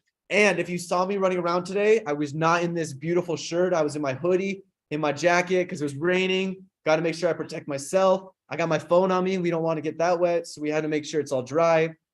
I see Alex, what's your favorite hobby? I really, really love hiking and biking. And biking is perfect in Davis because that's all you do in Davis. You just bike along the flat roads. So it's a little bit disappointing because there's not a lot of mountains. But when I go back home to LA, tons of mountains. I'm able to hike. I love it. Aggie had a great t-shirt design last year. Yeah, that was Pranav. Pranav had that last year. This is actually from our very first year. This is from our very first year. Come on, Janet, you should know. This was from our first year. But let's go ahead and get going with experimental design. And then I hear we have more results on the way. So let's go ahead and get that started. A lot of repeat teams. What advice do you have for other teams? We will hit that question after this. Let's go ahead and get with experimental design. Mira Loma Blue for 5th place. 5th place, Mira Loma Blue. 4th place, Sheldon High. I actually like Big Bang Theory, so that's cool. In 3rd place, Mountain House Blue. We've got you all in 3rd place. In 2nd place, we've got Monta Vista Purple. And in 1st place, your experimental design winners is Glenn A. Wilson Cardinal. So again, we have Glenn A. Wilson Cardinal, that's 1st place. We've got Monta Vista Purple for 2nd place. We have the Mountain House Blue for 3rd place. And 4th place, Sheldon High.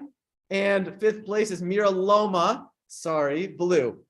All right, we've got more results on the way. So let me go ahead and refresh my screen again. One sec. And we will get you some more results in a second. But in the meantime, let me answer some questions here. So I had something about my favorite building on campus. Honestly, it's very hard because some of them are old, some of them are new. So I am not very sure, but I think the TLC, it is very nice. The building I'm in right now and the building some of you all were in today. It's very nice because it was just new. It's just built in a spring. We're just waiting on some results to refresh here. So I'm just talking to you all a little bit. Everybody wants a gritty. However, I don't really know the gritty. I've only seen it online and I can't really emulate it too well. So I'm sorry, dab on the big screen. Okay, so in this screen, if we hit 225, I'll dab on this big screen. I'll stop the presentation and I'll twice dab for you. But anyway, somebody said, what advice do you have for other teams? So again, we've all competed, all of us who have been helping out, we've all competed in Science Olympiad for some form or another. The best advice that I would have for you is practice. This works for me mostly in everything, but practicing tests, if you can find past invitational tests, if you can find past regional, past nationals, taking tests in the same environment is very important. So if you have a 50-minute test and you're giving your students an hour and a half to do that, that's not going to emulate the test day. So you really want to be able to emulate 50 minutes, no calculators, no phones, whatever the actual test entails. You want to be able to simulate the test as much as possible so that you can see which questions you're weak on. Are you weak on content? Are you weak on timing? Are you weak on how your pair communicates with each other? There's a whole bunch of aspects that go well into making a great team for Science Olympiad. And so what I would say is simulate your environment as much as you can. And that's probably the best way that you can go with the, excelling in Science Olympiad. All right, let's see. I see you look like Vicstar. I don't know who Vicstar is. Try your best. We love you. Shirt off at 250 views. Nope. Trying is half the battle. Double dab. Try your best. Yeah, please God, no. All right. We are waiting on a few more results. They're working very frantically in the room right there. Let's see if they can hear us. Hello. Nope, no response. Okay, well, this singular piece of hair, it was down this morning, but since the rain, it's, a little bit up in the air. All right, so in the meantime, let me ask you all a question. Who is applying for college and who is just starting out high school? I would like to know where people are at in their journey. Who is applying to college? Who's applying to UC Davis? Who just started high school and is a freshman? Welcome to school. I want to know where you all stand because that will provide some, helpful information for us all. Do the build results. Those aren't completely in yet. We have to deal with some tiebreakers and some arbitration details. Do forensic results. I wish I could do the results you're telling me, but they're in an order that's not up to me. What's my favorite event? I applied to Davis. Good luck. My favorite event was anatomy and physio because I'm a science guy. I'm pre-med, so I like all that stuff. But what I really liked, I also liked Fermi events, Fermi questions, because it's a unique event. There's no real way to study. It's just based on your trivial knowledge of how much you know. I see I'm working on my college apps right now. Good luck. I see UC Berkeley is better, not gonna lie. Hey, it might be better for you, might be better for me, might be better for anybody else. It depends on who it's better for. Each school has their pluses and minuses. Just because a school has a ranking doesn't mean it's better in everybody's eyes. You have a very particular sense of what's better for you. So go to a school that fits your match. All right, I see. I'm not in high school. Okay, hi Elise. Can you get free tuition at UC Davis? You could get merit and you could also get what is it? Financial need base. Those are some possibilities. Didn't you want to plug in your iPad as well? And then we also have UC Davis Best UC. Thought you said furry events. There's no furries here. Thoughts on cows? We were so close. We were very, very close. Fermi sounds fun. Wish I could have it done. Okay. All right. We will answer some questions. I have more events to give to you all. Janet, would you like to present them or you want me to? All right. So we have some more events to share with you all. Have we done experimental design yet? All right. These results are done. We are going on to rocks and minerals. Woo, woo, woo. All right. Rocks and minerals. Oh, my computer's done being charged, it looks like. Okay, hold on. We need to plug in the iPad so we can see all your chats. Okay. Rocks and minerals. Here we go. In 5th place for rocks and minerals, we got Monte Vista Purple. Congratulations, Monte Vista Purple. In fourth place, we have Castro Valley Neon. In third place, we have Lynbrook Blue. In second place, we have Milpitas Gold. And in first place for Rocks and Minerals, we have Mountain House Blue. So again, Mountain House Blue got first place. Milpitas Gold got second place. Lynbrook Blue got third place. Castro Valley Neon got fourth place. And Monta Vista Purple got the fifth place. Janet, what's our next event here? Our next event here is Wi-Fi Lab. And I would like to say before we present Wi-Fi Lab, please be patient with us. There's a lot of frantic going on. The scores are being graded. There's a lot going on. So please be patient with us. There will be a lot of Alex answering questions while we get everything together. But now I will present the results for Wi-Fi Lab. In fifth place for Wi-Fi Lab, we have Glenn A. Wilson Gold. In fourth place for Wi-Fi Lab, we have Amador Valley Gold. In third place, we have Lynbrook Red for third place for Wi-Fi Lab. In second place, we have Amador Valley Purple. And in first place for Wi-Fi Lab, we have Mission San Jose Marigold. There's a lot of gold on this slide, and I love seeing it. As you know, one of the colors for almost all the UCs is some form of gold, yellow, all of that. And I know a lot of us are frustrated with the time and the delays and all of that, but I promise you, us, our volunteers, we're all working as fast as we can to get these scores out. So in the meantime, let's look at the chat, because I know I'm no Alex. I can't talk or make jokes or be as charismatic as he is, but I will do my best to fill the time when Alex isn't here, because Alex wants to go check something. Oh my God, look who it is. It's Alex. He's back. Oh, my shoe's untied. Oh no, I so just sad. my shoe. Are you gonna trip? Is that what this is? Are you gonna I fall? might. Just gonna I follow love Alex for reading the chat. Alex is a real one for me. Hold on, let me tie my shoe and then I'll be right back. He's tying his shoe so he doesn't fall down or trip on You don't want me to himself. trip. Okay. Oh, so we don't. All right, I have a question for you all. Hold on, let me read these. Thoughts on cows. I'll answer that one first because you did ask that multiple times. The cows are great until you have to smell them. They're very fun to pet, very fun to look at, but they do have a smell. And if you live next to the dorms that are next to the cows, when it gets hot, the dorms start to smell. So that is the only bad thing about the cows. But yes, cows are great. I love them. I've got many pictures. I would say it's on my home screen, but I've got a lot. You know, cows are our logo right here, so that's really cool. But yeah, here, let me get you all on the big screen so you all can see me while we reload that page a little bit. All right, so feel free to ask questions in the chat. Until you all ask questions, I'm going to ask you guys some questions. So my question for you all is, what is your favorite SciOly event? I need to know your favorite SciOly event. It is very important. I want to hear it all because you all are very important. Also, I hope you all enjoyed me running around to all of your rooms. It was very fun. I walked, let's check that out. Let me check how many miles I walked today. I think I walked 10 miles. 9.9. We are close, 9.9 miles. I'll do like a little running in place here. We'll get to 10. We're at very close to 10. The most I walked was from 8 to 9 a.m. So that was when you all were having your very first event.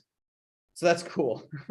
Alex, do you know about Cosmo the Cow? Yes, I do. We actually had a conversation about that a few years ago, I think, 1 or 2 years ago. We had a conversation with the person who really developed Cosmo the Cow and who's been taking care of him. We had a conversation with her. It was very informative. And Cosmo, for all of you that don't know, it's basically just an enhanced cow. I forgot a little bit. It's not. What is it? He was created from a CRISPR edited embryo. So he is very special. There have been people who've tried to steal him because he is very, elusive in the scientific community. So let me answer some questions. Let's see. So I see questions. Oh, yes, I forgot to ask you about all those. So any vehicle events are very cool. I remember the Mousetrap vehicle. Those were very fun to build when I was president of my Science Olympiad Club. Trajectory, forensics, ornithology, forensics so much. Ping pong parachute, they need to bring it back. fossils. Who was bummed about flights? I was very bummed about flights. They told us 2 days before, we've got to put a sports team in here. We've got to get you guys out of here. We were super, super bummed. We really wanted flights. However, we hope you all still had fun preparing for that, because that will be a regional event. So definitely prepare for that. Let's see. Disease detectives, herpetology. Yes, that was a fun event. Protein peeps. Let's see. This is top tier entertainment. Thank you. Cosmo number 1. Hey, Alex, Glenn A. Wilson, Team Cardinals C14. Could you please check? Yes, we will have checking as well. If you see any issues with what we've put up on the board, please email us, because there have been, we're typing very fast. We're getting everything going really quick. So if you see any issue, please email us and somebody will answer that, whether it's now, in a few hours, but we will definitely go ahead and get that answered for you. Yes, it will be all sorted out before medals get sent. That is very true. Okay, Scramblers W, yes. Scramblers new. That one was not here when I was here. There was sort of something, I think that was like Mousetrap when I was competing. But give me 1 second.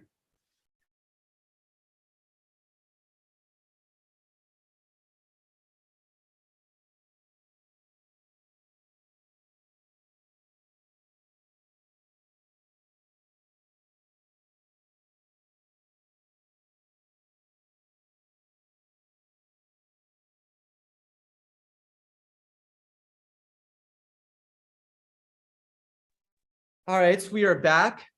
I apologize about the stalling. If you want to watch the events, this will be recorded. It is being recorded. We're going to be posting it on our YouTube channel. We are just waiting for the test to be finished. Again, keep in mind, if you had a test, remember how long it took you to finish a test? We had some tests that were like 10 pages. So if you have 50 teams competing, that's 500 pages for a few people to grade. And we have almost 25 events. So there's a lot of events. We've already gone through about maybe 10 or so. So I apologize about the stalling. I understand it is stalling, but we do have to do this because we don't have our tests all the way done. Keep in mind again that some of the tests ended at 3 p.m. So to have only 3 hours to grade 500 pages, that's a little crazy. Think about how long it takes for tests to get graded sometimes. So just keep that in mind. But yes, we do appreciate you all for keeping patient with us. It is, we understand it is getting dark, getting tired. You've been with us all throughout the day. Some of you have been with us almost for 12 hours now. So yes. All right, can we have a story? If you type the story in the chat, I will read it to you. I'm not sure if the chat lets you type that much, but I will read you green eggs and ham if you type that into the chat. What's my favorite rapper? I actually personally don't really listen to rap. I listen to more older music like 70s, 80s, and 90s. I'm very old school. A lot of my friends make fun of me because I listen to the radio, the news in the car. So I'm very old school, but I like to stay informed. Let's see. Which room is a test? Test has already happened. The test, you might be best to take the test in your bedroom, because that is where tests are being displayed. To homerooms, if you're back at home, we hope you all drove back safely, or if you're driving back soon, we hope you guys all drive back soon safely. I have word that there is one event done, and it is remote sensing. Who wants to see remote sensing right now? I want to see the chat blowing up about remote sensing. I want to see everybody who wants to see the results of remote sensing. I want to see everybody talk about that. All right, I'm going to share the screen. I want to see the chat blow up about remote sensing. Let me go ahead and refresh my page real quick. Give me 1 quick second. Def Leppard, yes, I know that, of course, of course. All right, let us see. All right. So, yes, please. I see a yes, please for remote sensing. I love that. I love that. All right, let me share my screen real quick again. All right. Wi-Fi lab, we've already gone through. Congrats, congrats. We are now at remote sensing. Woo, woo, woo. All right, so let's go through it. Remote sensing, we have got 5th place, Monta Vista Purple. Congratulations to the Monta Vista Purple team. Let's keep it going with a little bit of 4th place right here. We've got the Mira Loma Red. Congratulations to Mira and Monta. Congrats, you two. In third place, we've got the Mountain House Blue. That is 3 M's in a row. Can we keep a fourth one going? In second place, we got Castro Valley Radon or Radon, however you pronounce it. Please correct me in the chat. I would love to know how to say it if you win future awards. And in first place, we have the Lynbrook Blue Team. So congratulations to you all. Again, in first place, we have Lynbrook Blue. In second place, we have Castro Valley Radon or Radon. I don't know what it is. Please let me know. In third place, we've got the Mountain House Blue. In fourth place, we've got the Mira Loma Red. In fifth place, we've got the Monza Vista Purple. Very, very cool. Radon. That is how you pronounce it. All right. I've gotten confirmation in the chat. Very cool. Everybody loves remote sensing. Unfortunately, that is all the tests we have at this moment. So we are going to wait another few minutes for the other tests to be finished. I hear we have another test being finished very, very soon. So we're going to go give it a few minutes here. I love seeing all of you excited in the chat. It is very exciting. All of you in California Hall, all the teams in there, I hope you were enjoying the big screen. When I walked in there originally, somebody was putting the 49ers game on there. So if you're rooting for them, good luck. I forgot who they're versing, but congrats, good luck. Sorry for your loss. I'm not sure which team you're rooting for. Let's see. OMG, bonjour. I don't speak French, I speak Spanish, and I'm actually learning a little bit of Russian. And do I listen to the Smiths, Alex? I really don't know artist names as much as I should. I know if I heard a song, I would know it. Can we pick up the medals later tonight after the award ceremony? Yes, that is what we all are requesting you do. We don't want you coming now in between the events. We need you to come after the events. And if your team has to go for any reason, we can always mail it. But please keep in mind that because of shipping delays and storms and stuff, it might take a few weeks, maybe even a month. I'm not sure. If you're SoCal, I'm very sorry. My mom sent me something. It took like 2 weeks to come here, and we're only 6-hour drive away. So weather is very poor. So I am very sorry about that. But if you did win something, you will be coming after all this is over. We have maybe about 10 more events happening. But I hear we have another event ready. Let me go ahead and refresh my screen to see what this event is. Everybody, let's take a guess in the chat. What do you all think is this event? My guess is it is going to be rocks and minerals. I don't know. I have a feeling about that one. I don't know. It might be something different. We're gonna have to see what event it is. All right. Let us keep on going here. We are going to go to, oh, it is disease detectives. This is such a cool one. I like it. I like it. Diseases, they're very fundamental in medicine and life. Yes, that is where they're fundamental. Let me share my screen with you all so that we can get disease detectives going. All right, Alex, we appreciate y'all's effort to get our test graded so fast. Yes, thank you all so much for understanding. We definitely apologize, but keep in mind, we were in person 1 year, we were online for 2 years, so this is our first time coming back in person, so it's a little bit crazy, a little bit hectic, but we're making good with it. We only have a limited amount of volunteers just because it's raining. People have had to go home. We've been here since 6 a.m. Some of us since like 5:30, so it's been a little bit crazy. So just keeping it going, keeping it going. All right, somebody said we already did rock, so I was wrong. But we have disease, so I was wrong regardless. In fifth place for disease detectives, we have got your Davis Senior Blue. Blue, I think, is also part of your mascot colors, so very fitting for your name. In fourth place, we have Mission San Jose Lime. That is fourth place. Ignore the missing 4 right there. In third place, we have Mira Loma Blue. That is your third place winners. In second place, we have Monta Vista Purple. And in first place, we have got your San Francisco University Red. I have not heard of your school, but it sounds very cool because SF is a very neat city. I love SF. It's such a nice city. All right. In an effort to wait for more events to come out, what I want to know from you all is I want to know where you want to travel to, whether you've traveled there before, whether you want to travel there. I will give you an example of mine. I was supposed to go to Mexico after Christmas, the day after Christmas, However, my flight got canceled, so we didn't get to go. It was gonna be my first time out of the country. I was very excited. It was gonna be a nice trip. I was gonna be there for a week, gonna be there for New Year's. However, I was very sad because a flight got canceled. You know, all the flights were getting canceled. I have a flight tomorrow, so hoping that one doesn't get canceled. Let's see. I see Green Eggs and Ham by Dr. Seuss. I am Sam. I am Sam. Sam I am. That Sam I am. That Sam I am. I do not like that Sam I am. Would you like green eggs and ham? I would not, because I do not really like ham. And I don't think I would like green food coloring in my eggs, so probably not. Sorry, Dr. Seuss. Hawaii. I see Hawaii. Hawaii is very nice. I've never been there. I've never really been out of the country before. I went to Mexico for like an hour on a cruise. So I wouldn't really count that. I really want to go to Mexico. Mexico's really nice. Japan is also really nice. I want to check out the technology over there. I would be very excited to go there if I could. Let's see. So I still see Hawaii. Anybody else? Again, please keep in mind, we are waiting for more tests to be graded. I cannot give you all results until I have test results myself. I have nothing in my hands, no test results. I am waiting for tests to come out.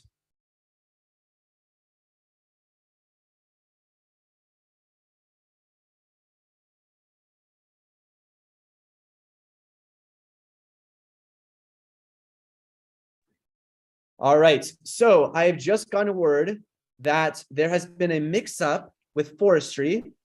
I'm very sorry about that, very apologetic. However, we do want to present the correct slides. There was an issue with the spreadsheet. It was mismatching values. So what we want to go ahead and do is we want to go ahead and represent forestry for you all. So we apologize for the teams that we announced that are not getting the awards. We will represent the correct teams, and let's go ahead and do that. Give me one quick second here.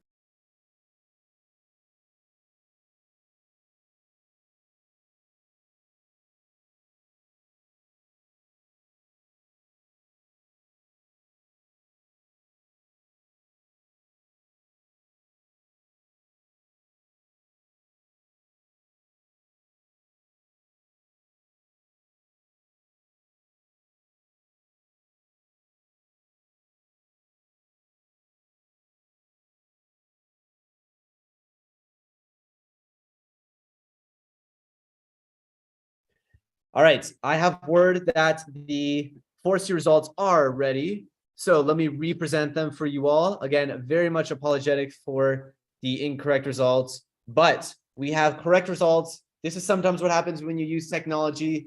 Technology is great, but it can be faulty when you don't save things, when you don't use it correctly. So apologies, but in 5th place, this is Lynbrook Red for forestry.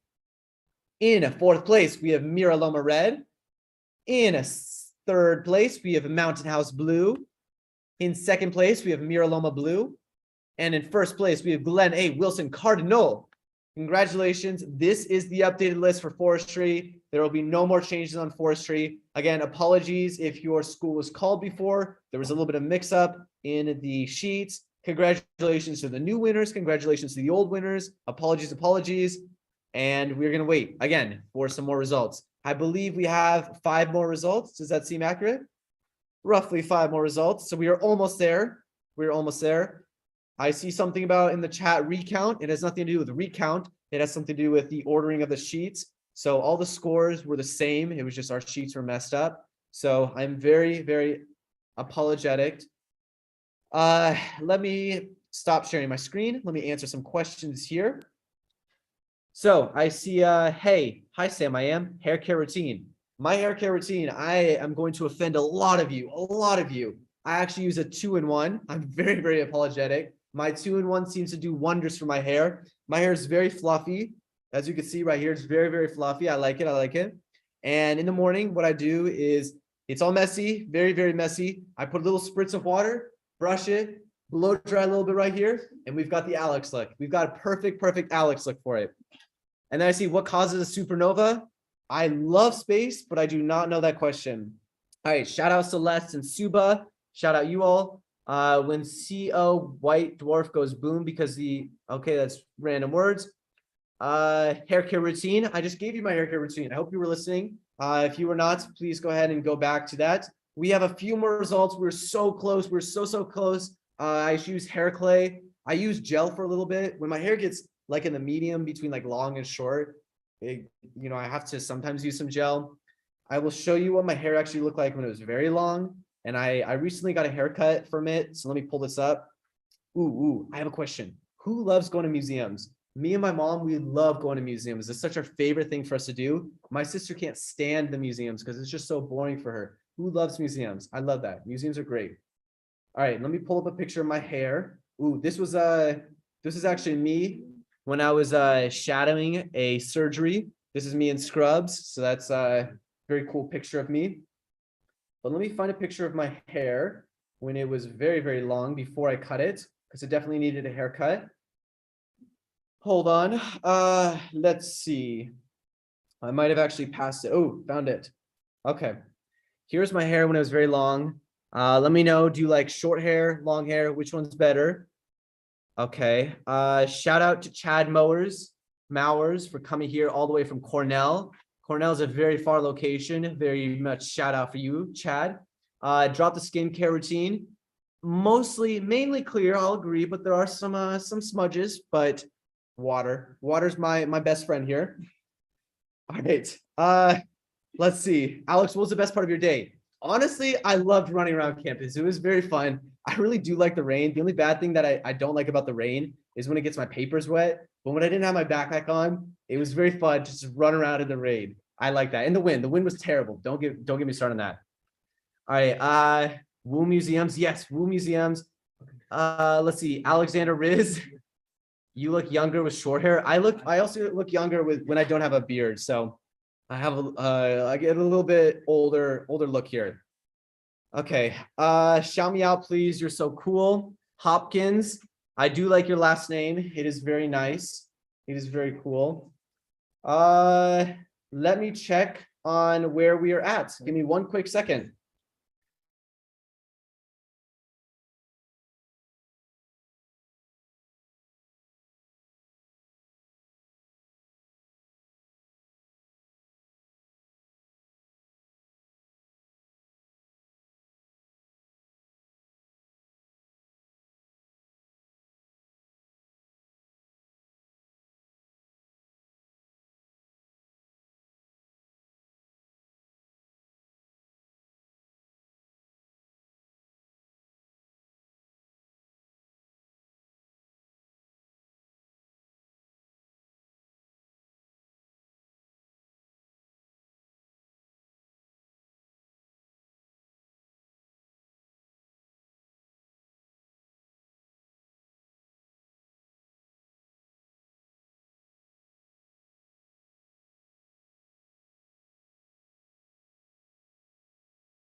All right, so I'm going to answer a question in the chat, and then I do want to tell you all about the research that I'm doing, because research is a big component at UC Davis. It's really a big component at UCs and a lot of college campuses. So I want to tell you about some of the scientific research that I'm doing. So the first question I see here is that is UC Davis campus larger than the other UCs? It is for sure larger in terms of area, because UC Davis, it originally started off as UC Berkeley's Farm Extension School. And so we have a lot of open land. We have a lot of space, and the buildings, it is a huge bike campus. So students really do need to bike to campus, and walking from one end to the other. You all saw today, it was a lot that was happening today. But yeah, so let me go on with my research. So I've actually done two things in research. The first one that I did, it was working with myocardial infarctions in pigs. So what that is it's heart attacks, and we were studying pigs because a pig heart is actually very closely related to the human heart. So again, I'm pre-med, so all this stuff is very interesting to me. So I hope you all enjoy this topic, because I find a lot of interest in it. So essentially what we were doing was we were studying the effect of a heart attack, and we were using a pig heart to, emulate or to simulate a human heart. because again, the pig heart is very closely related to the human heart. The human heart is about maybe the size of like 2 hands or so. It's like this. I was able to see, the pig heart, and I was able to see some of the open cardiac surgery. So it's very interesting. And what we were studying was how the heart attack actually affected the heart, and how some of the nerves were damaged because of the heart attack. So it's very interesting because you could see the region of the heart in which the heart attack actually occurred. And we were able to study that because sometimes on the outer layer surface, you can't really tell how deep the heart attack is. And so we were able to study that by testing it with an electrode sock. We were able to test some of the nerves. We were testing like the stellate and the vagus nerve. So it is very interesting. I would highly recommend when you do enter college to get engaged in research, because it is a very, very good thing to get involved in, because especially with the UC campuses, it is very important to get involved in research, because there's just so much research happening. There is, we have a lot of grants. We are very world renowned for some of the research that we're doing. Like, for example, UC Davis is very world renowned for like the agricultural science. We had a lot of stuff happening with like tomatoes and strawberries. And you heard the associate dean talk about our academic program in terms of agriculture. So it's very cool, very interesting. And let me see some of the questions. So where can we check the results? So when we are all done, the results will be posted online, and we're also going to be giving you all back your tests. So you can come back and pick up your test packet, whether you won an award or not. We will have the test for you from your team, the graded test, so you can see your team score and which questions you got right and which questions you got wrong. Let's see. So hopefully humans can use pig hearts as replacements or something if there's something wrong. That is true. That is a good thing. But also what we were studying was we wanted to study how the heart attacks actually affect elderly population. And because it's not really ethical so much to do so in humans, it is more ethical to do it in pigs. It was more feasible to do it with them. So that was why we were testing it there before we moved into a human set of research. I see something about, is UC Davis good for pre-med? So UC Davis, it is very good for pre-med. I really much like it because there's a huge community of pre-med, pre-health students that you're able to interact with. There's not a ton of competition that you feel like you're drowning or you can't survive being a pre-med. Being pre-med is very, very hard. I will not deny that at all. I am applying right now, and it is a very, very hard process. However, it is a very welcoming community at UC Davis. So I definitely like that. I'm getting word that we're 5 minutes away from another result. So we're almost there. But let me talk about some of my other research, my second set of research. So that research I mentioned with UCLA that was done with the hearts, that was done over a few summers ago. The research right now that I'm doing at Davis, we're studying EEG, which is electroencephalography. And again, that is a cap that goes on your head. Do I have a marker here?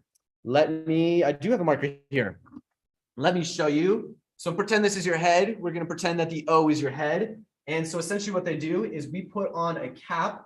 Oh, that one doesn't work. These all actually might be dead. That's why they might be over here. Nope, we're good. So what we do is we put on a cap to your head right here. And the cap is filled with electrodes. The electrodes are able to sense the voltage coming out from your head, because when you're thinking, even when you're sleeping, there's voltages coming out from your head just based on how your brain, your neurons, everything is firing. So for the cells that are firing together, because there's some cells that fire in separate directions, some cells that almost fire together, but for the cells that fire together, we're able to measure the voltage of how much they fire from, and we're able to collect that voltage into an EEG reading. And so what we're doing with EEG is we're studying how attention affects the visual system.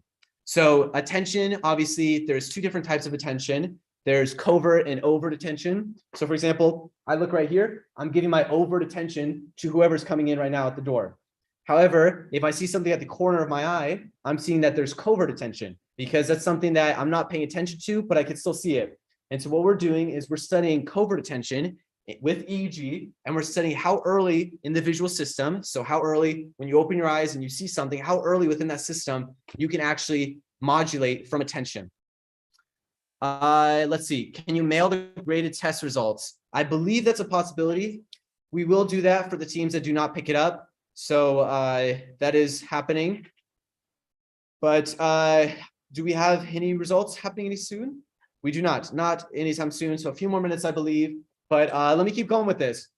So what we're doing is we're studying something called microsaccades. So microsaccades, if you look at your eyes And for example, when I move left and right, that's called saccading. My eyes are moving very fast. They're moving very, very far. However, when you're just staring at an object, let's say that I'm staring at this dot right here, your eyes slightly move. They slightly jitter. They slightly jitter a little bit, and that's called microsaccades. And so what we're doing is we're trying to see if microsaccades have any indication on how attention modulates the visual hierarchy. So I hope that this is all interesting for you all, because it is very cool to be able to speak about research that we're doing. Somebody said, yo, can you draw us a Wi-Fi lab build? We need one. I did not compete in that, but I will do my best attempt to draw you what I think Wi-Fi build looks like. So let me go ahead and draw some Wi-Fi build of what I think Wi-Fi build looks like. I am not related to Sandra Cohen. I don't know who that is. Let's see. So for Wi-Fi lab, correct me if I'm wrong. What we do here is we have a router. We have some antennas. We have some cords. Those cords obviously connect to our wall right here. And we've got some Wi-Fi. However, in Davis, ooh, that is a great question about the high schoolers. Let me finish this real quick. However, in Davis, we have Wi-Fi that is not optimal when it rains. So it's very hard to get Wi-Fi in Davis. But somebody said, can high schoolers participate in UC Davis research, especially in the summer? That is an excellent question. It depends on the lab. Some labs are very strict because they require, a lot of training. They require you to be a student just for legal purposes. But some labs actually do encourage high school students because you are starting early.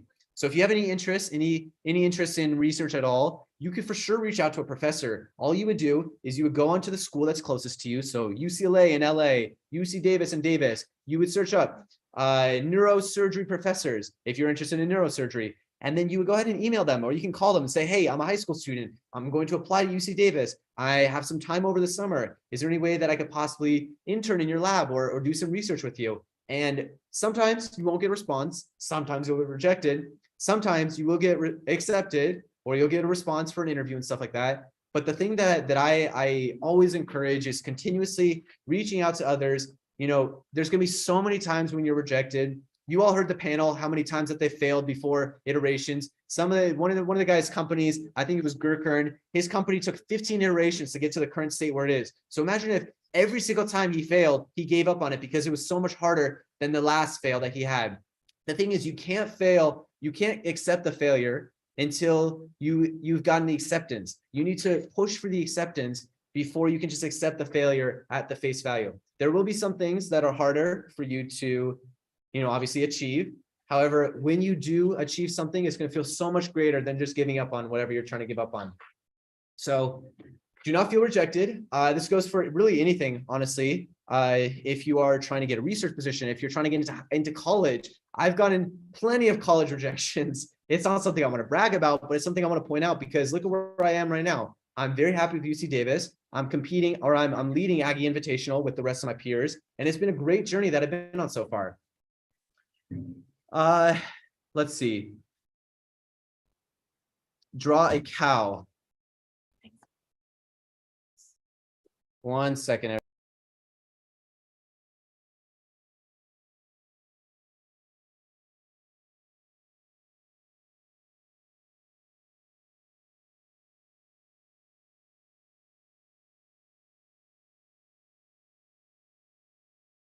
All right. There's been another mix-up. This is what happens when you grade very fast. I, again, apologize. It happens when there is a lot of stuff going on. As you all saw this morning, if you all were realizing like Rock Hall got flooded, there are things that are sometimes out of our control that we try to avoid. But I hear that experimental design does have new results. So I do want to go ahead and share those with you. I am very sorry for those, again, that had incorrect results. Again, most of our results are all right. All of them, most of them are accurate. However, experimental design is just something that we need to represent. So what I'm going to go ahead and do is I'm going to share my screen. All right. We are going to present experimental design. Again, very sorry about this. We are, again, really trying very hard to get these results happening to you all very soon. We understand how late it is. It's 7:15, But let's go ahead and go with the new experimental design results. So for experimental design, 5th place is Sheldon High School. 5th place is Sheldon High. 4th place is Mountain House Blue. That is your 4th place. 3rd place is Miraloma Red. That is your 3rd place award for experimental design. 2nd place, we have Monta Vista Purple. And your 1st place for experimental design, the redone version of it, is Glen A. Wilson Cardinal. So again, congratulations to all these teams. Very sorry about experimental design being wrong. It was experimental design and forestry. Those were the 2 that were wrong. There should not be any more results that are wrong. We are really trying to work as quickly yet accurately as possible. So please bear with us. We apologize. Hopefully it will stop raining soon, I believe. So that might actually be a good thing. Nope. It's going to stop raining at 1 a.m. We won't keep you there that long. I promise. It will not be 1 a.m. Okay. I see draw a cow. Okay. Let me draw a cow while we are waiting for the other results to come out. We are an ag school. Keep that in mind. So I'm going to go ahead and draw a cow. So let me go ahead and erase some of this space right here. All right, should I draw a cow's face, a cow's 4 legs, a cow standing on 2 legs? How should I draw this cow? I'm not a great artist. I will tell you that right now, but I will try my best in the meantime while we wait for some more of those results to show up. So, cow, can you teach us something in Russian? I'm actually learning Russian right now. I don't know it yet. I only know a handful of words and sentences and stuff like that. But yes. Okay. So let's see. What kind of cow do you all want me to draw? Gotta erase a little bit of my neurons here. Hey guys, how you doing? I have been speaking for 2.5 hours, it looks like. All right. Chocolate milk cow. Unfortunately, those don't exist. The chocolate gets added on after the cow is milked. But I will draw my best attempt at a 4-legged cow. So we start with our body. We got 4 little legs here. Oops, that one's not connected. We'll pretend it is. That's the leg. We've got a head. What do their ears look like? They've got like horseshoe ears. Then we got an eye. They're smiling. We could say, oh no. They got nice little teeth. They've got nice little front teeth. They've got herbivore teeth. So we're gonna give them herbivore teeth. This one needs a little bit of braces. We've got herbivore teeth, and then we can't forget the tail. We've got a nice little tail going. That might be a little bit of a pigtail, but it's still a tail. Okay, let me see. Cool. All right, so cows also have spots, so I'm gonna draw some spots in this. All right, we've got some spots, and that's a cow. This is UC Davis cow. I hope you all enjoy this beautiful cow right here. I hope you enjoy the teeth. The teeth are not very even because cows are herbivores, so they do not really need sharp teeth. Let me tell you all about something else. Let me see. What is something very interesting that I know about? Let's see. Chad from Cornell is going to talk to us. Chad, take it away. Hi, everybody.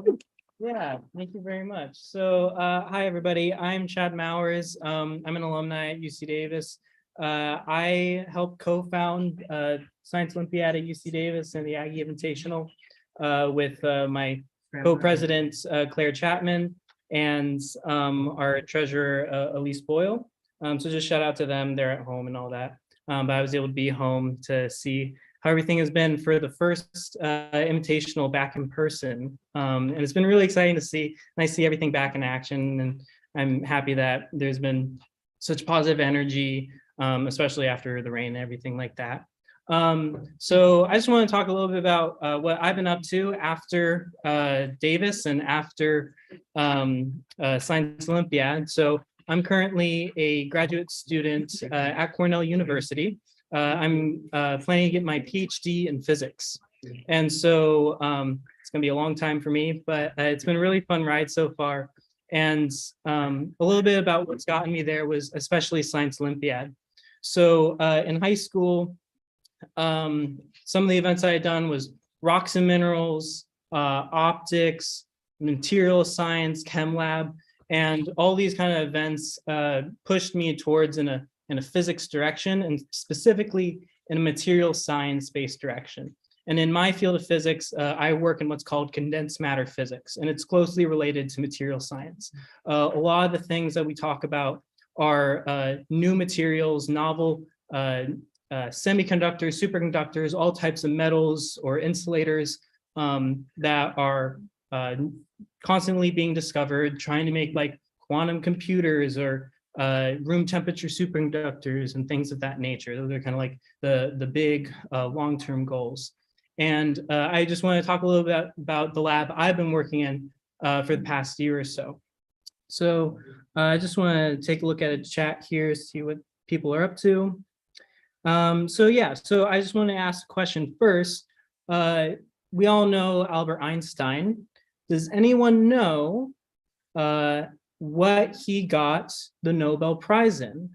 What was it was the Nobel Prize in physics, of course, but what was the specific topic that earned him the Nobel Prize?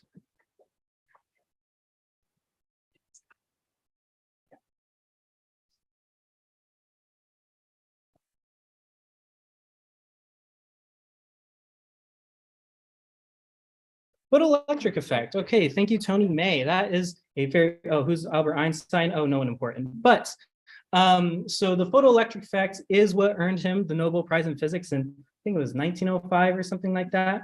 And this was one of the first theoretical descriptions of the quantization of light and what helped propel the foundations of quantum mechanics, which is how we understand much of the physical underpinnings of our universe today.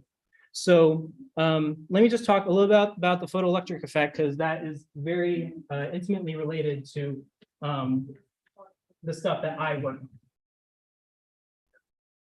Okay, sorry, Sayali, sorry, Alex's cow. You lived a good life. All right. So not many of you might know some details about light, but for a couple centuries, physicists at the time had thought of light almost purely as a wave. Okay, and what that means, if you think of a wave of water, which is the perturbation or the oscillations of water, a wave is what carries that energy. And so like a water wave is water carrying energy in this kind of oscillatory motion over from one spot to another. And so they thought of light as a perturbation of something taking energy from one place to another.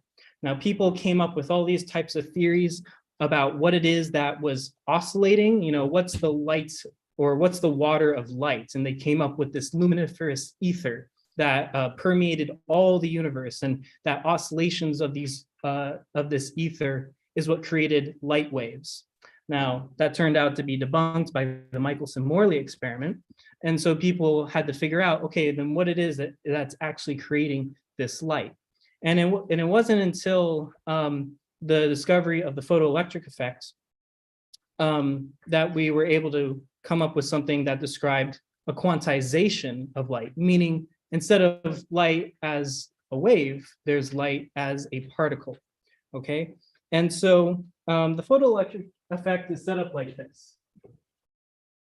It's not the worst thing to describe. So what we have here is behind me some kind of material. Okay, typically this needs to be a metal, something conductive. That's what makes the experiment work well.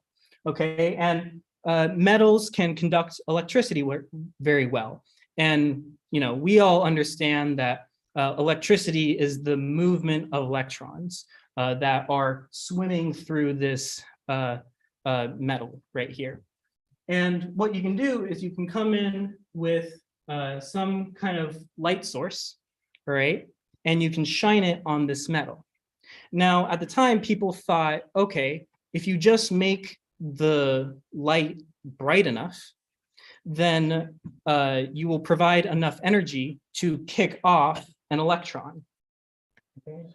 And this was a classical description of the photoelectric effect. Now, here, this gamma symbol means light. It's used in particle physics. The E is for electron, which is negatively charged. Now, their hypothesis turned out to be wrong. Now, instead, what happens, it's not the intensity of light that matters. It's actually the frequency or the wavelength, or in other words, the color of light that matters. And so if you were to shine a red light, for instance, on some certain piece of material, no matter how bright you cranked it up, no electrons would be seen. But if you were to change the light to blue light, which is higher energy from the description of quantum mechanics, then you would provide enough energy, a higher wavelength of light, to then start kicking off electrons and start seeing a current. Okay.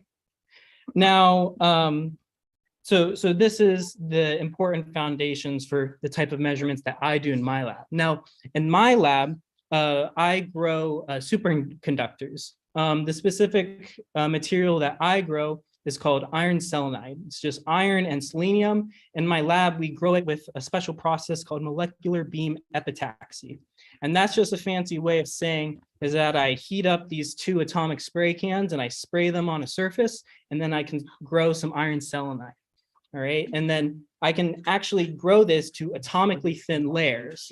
And so this all relates back to the things I did in Science Olympiad. I learned about rocks and minerals, and I was learning about all these crystal structures. I learned about material science. I was able to learn about all these Bravais lattice structures and all these semiconductor gaps and superconductor gaps that all relate together and kept me interested in this field and going into this. And so this is some of the research that I've been working on lately. And so the reason why I talk about the photoelectric effect is because after we grow these materials, we measure the electronic properties of these new materials with a special technique that involves the photoelectric effect. And this special technique is called ARPES. That whole name stands for Angle Resolved Photoemission Spectroscopy. Now, to break down the latter part, spectroscopy is just a measurement that involves picking up light as a source or light as a result that you measure, typically something involving light. That's what most spectroscopic experiments involve. But photoemission specifically refers back to the photoelectric effect. Okay, and so what we do in our lab, we'll take our new material, so this could be some iron selenide, and we shine UV light, which is, higher energy than violet light, higher energy than red light, and that will produce a sea of electrons. And I can continue on to this discussion after we read off the next events here, which seem to be coming up, which are... We have two events that are ready right now. Thank you, Chad. Everybody give Chad a round of applause. Chad is very, very educated in this field. I understood about 30% of it, but I love understanding and learning a new material from what I'm not used to. So thank you, Chad, for all of your wisdom, and of course, for founding our Science Olympiad chapter at Davis. So let us get on with some new results. I know it's been a while since we've had any new results. So let's go ahead and get this show on the road here. Let me refresh my screen. Is everybody still awake in the chat? I want to see everybody and how they're feeling right now. Let me share my screen. We have 2 events that are ready to be shared with you all. Let me just position everything to a good angle. All right. 2 events. We have It's About Time. In 5th place for It's About Time, we have Tokay Purple. Tokay Purple, good job. In 4th place, we have Castro Valley Radon, or Radon. Sorry, I remember that from last time. In 3rd place, we have Davis Senior Blue. That is 3rd place for you all. We're going to keep it rolling with the 1st place here. In 2nd place, we've got the Mira Loma Blue team. Woo woo. And in 1st place, we have, drum roll please. Which one of these colors is it going to be? I say red. Glenn A. Wilson Cardinal. Technically, Cardinal could be a red color, so technically I was right. Congratulations to you all. Again, It's About Time. We have 1st place, Glenn A. Wilson Cardinal. 2nd place, we have Mira Loma Blue. 3rd place, we have Davis Senior Blue.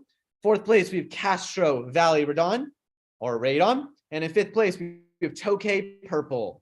So good job, good job. We are ready for our next event. We have 2 events for you all right now, and we are very close to getting the other ones up and running for you all. Astronomy. Personally, I really like astronomy. I have not had the time to explore as much astronomy as I would like, but I do love astronomy. Looking at the stars, you know, looking at all of the celestial bodies that we have, I think is very fascinating. I like going to Griffith Park Observatory, go there with my dad. I go there with my friends. I think it's a very neat place. So let's get on with it. 5th place, we've got Mission San Jose Marigold. That is 5th place. And in 4th place, we've got the Stratford Preparatory Blackford Blue. Stratford Preparatory Blackford Blue. That is a mouthful, but congrats on your 4th place. In 3rd place, we've got the Lynbrook Red School. In 2nd place, we have the Mountain House Blue School. And for your 1st astronomy place, we have Lynbrook Blue. Congratulations. Again, that is 1st place, Lynbrook Blue. 2nd place, Mountain House Blue. 3rd place, Lynbrook Red. 4th place, Stratford Preparatory Blackford Blue. And 5th place, Mission San Jose Marigold. Can I see some chats that are hyping your teams up? I want to still know whose team is still here. Are any of these teams still here that we're giving awards to? I want to be giving awards to all the teams that are still here and they're still present. So thank you all so much for bearing with us. We have some new ones coming up. Let me refresh my screen. I have 2 more actually. So we're getting very, very close to actually the whole entire end of our presentation. So why do we cancel flight? That is a very valid question. I stated this earlier in the video, but in case you missed it, it was because a school event, a school athletic event was reserved for that room, and they let us know a few days before. So we had to cancel it because we don't have that many rooms that have that tall of ceilings. So the good news, you worked on your event and it's going to pay off for regionals. The bad news is you didn't get tested, but that's okay. You still worked hard. So let's go ahead and check out trajectory. In 5th place, we've got the Pleasant Grove Blue. In 4th place, we have the Castro Valley Radon, or Radon. I will not forget that next time. Castro Valley Radon. In 3rd place, we've got the Castro Valley Neon. 2 Castro Valleys back to back.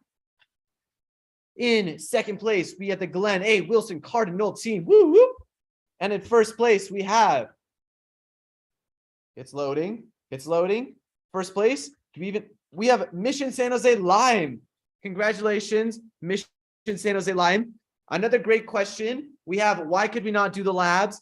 The labs are also another issue because our school and all the other UCs require a lengthy training for anybody handling the chemicals we were using. So we didn't want to pass that on to you all. We're trying to figure it out for next year. We're trying to get like a shorter version if possible. We're trying to work with the administration to see what we can do with you all, because we really understand that the lab part of chemistry and echem and forensics, those are all very, very important. So we're trying to get that up and running for you all next year. All right, so again, trajectory, we have 1st place, Mission San Jose Lime. 2nd place, we have Glenn A. Wilson Cardinal. 3rd place, we've got the Castro Valley Neon. 4th place, we've got the Castro Valley Radon. I said, that was my fault. I said I would be better next time. And in 5th place, we have the Pleasant Grove Blue. I see in the chat, Castro Valley, go Castro Valley Neon and Radon, best noble gases. I see, let's go, Wall Street Journal. Yes, let's go, the Wall Street Journal. Next event, let's get this going. We've got forensics. Forensics is an incredible event. The test was very, very long, but that was awesome because it's very detailed. So for all of those asking about crime documentaries, forensics is your go-to event. So feel free to compete in that next year if you can. In fifth place, we have the Monte Vista Gold team. In fourth place, we have the Basis Black team. In third place, we have got the Glen A. Wilson Cardinal team. In second place, we have the Lynbrook Blue team. And your first for forensics, for the crime and documentary people, we have Mission San Jose Lime. Woo!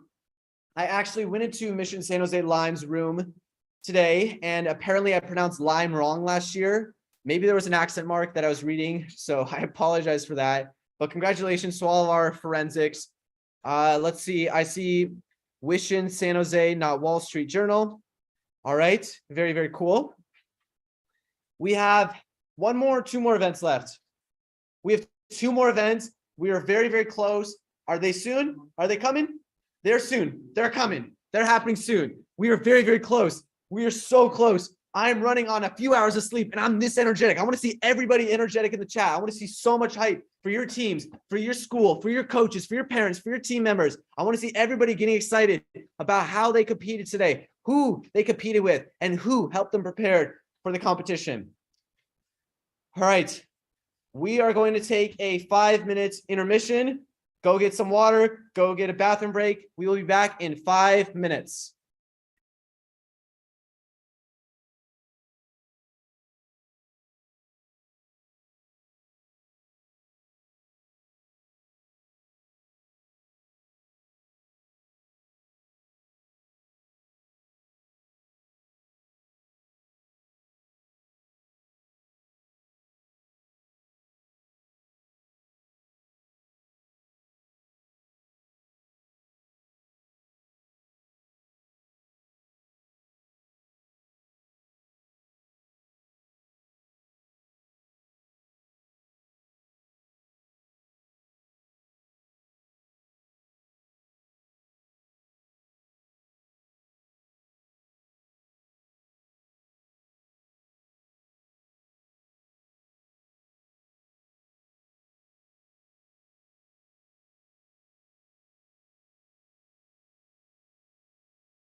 Hello, everyone. I am back. All right, I am back, everyone. I see in a comment, Alex, who do I contact if I think there's a mix-up for a certain event? Feel free to contact our email. Again, we will get back to you as soon as we can. Will the engineering event supervisors answer questions? Again, if you have any questions, please email our email. There are people who are arbitrators who did not host the event, but who are very trained in the SciOLI rules that can answer any of those disputes or any of those questions. So please email our email and we'll get back to you as soon as we can about that. Again, we're waiting on 2 results. It seems that one of them had a mix up with the sheet. Another one, we had an updating computer. So we're just waiting on a few things. Who else despises those window updates? Because that is what is making us have one event not happen. So it is Windows' fault. Apologies about that. But while we did have our break, our 5-minute nice little break, I've thought about something else to talk to you guys about. UC Davis has really, really cool courses that you can take depending on, you don't even have to be in the major. So one of the interesting courses that I took, it was called Design of Coffee. And I don't drink coffee at all, but I took the course because it was a very interesting course. You're learning all about the electrochemical and physical properties of coffee and how to brew the perfect roast. So it's a very, very interesting course. We also have other courses like beer making, wine making, tractor driving. There's so many cool courses at Davis. I cannot hype up Davis courses enough. So it's awesome. I love that. However, what I want to tell you about is the coffee making. I did take a chocolate making class as well, but the coffee making class, that was a very cool class. Again, I am not a chemical major. I am not a coffee lover. However, it was a very cool class because there was a lecture component, obviously, but then the lab portion once every week. And again, we're in the quarter system. So we have 10 times we're meeting because we have 10 weeks in a quarter. It was a very cool course. I would go in there. Actually, me and my roommate, we were able to take the course together. So it was very cool because we were coming from the same location. So it was nice to bike together in like the 40-degree weather when we would get like frostbite on our eyes. It was very cool, very fun. But when we got there, obviously nice warm coffee, so that's cool. But what we were doing is we were able to engineer the perfect roast of coffee. So how do you know how much bitterness? How do you know how much sourness that coffee should have? How do you go to Pete's? How do you go to Starbucks? And how do they brew the perfect roast? They have so many engineering teams at their studios or at their taste testing factories that they're able to get you the perfect roast. And so what we were able to do is we were able to test, the different flavors, umami, sweet, sour, bitter, all those different things. And it was a very cool course because there were different components. We were testing different machinery for coffee, like an AeroPress, straight Mr. Coffee roaster. So it's very cool, very nice.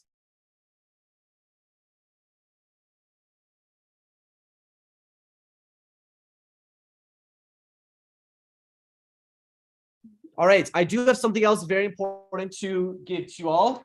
So in the TLC 1214 room, there is lost and found. So what I'm going to go ahead and do is I'm going to go through the lost and found. If there's something that is yours, please come to the awards room and we can retrieve your belongings. There is one red bandana. If anybody lost a red bandana. There is a 5-star pencil case. It looks like it has a calculator, protractor, some Post-its, some pencils. Again, if this is any of yours, please come and retrieve it. We don't want to keep it here. We have a charger that is for an older version of a Mac. If this is your charger, looks like you recognize it, please come and get it. We have some just random miscellaneous pens and pencils and glue. Pens, pencils, and glue. So if any of that is yours, again, please come and retrieve it. Glen A. Wilson High School, gold, team C15. We have some of your work. If you want that back, I'm not sure if this document's also yours. Please come and collect it. We also have some notes, build log, design log. If this is your handwriting, you recognize it and you want it, please let us know. This looks like it's a logbook entry for one of the build events. So please collect that if that is yours. We also have Team Dublin Red, team number 12 Scrambler, your Scrambler papers. We got some nice printed out papers. So if you are Team Dublin Red, please go ahead and 1 second.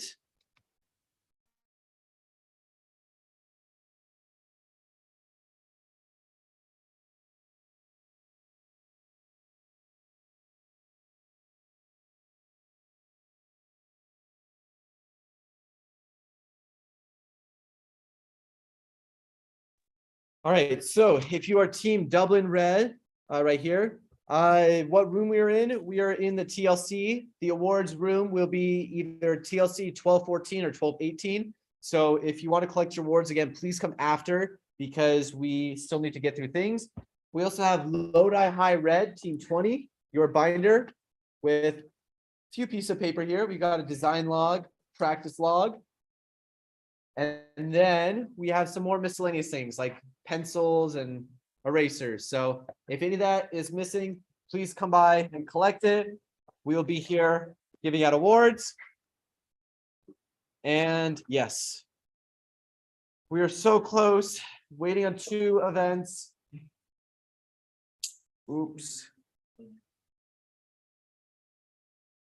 Okay, yes. All right, so give me 1 second.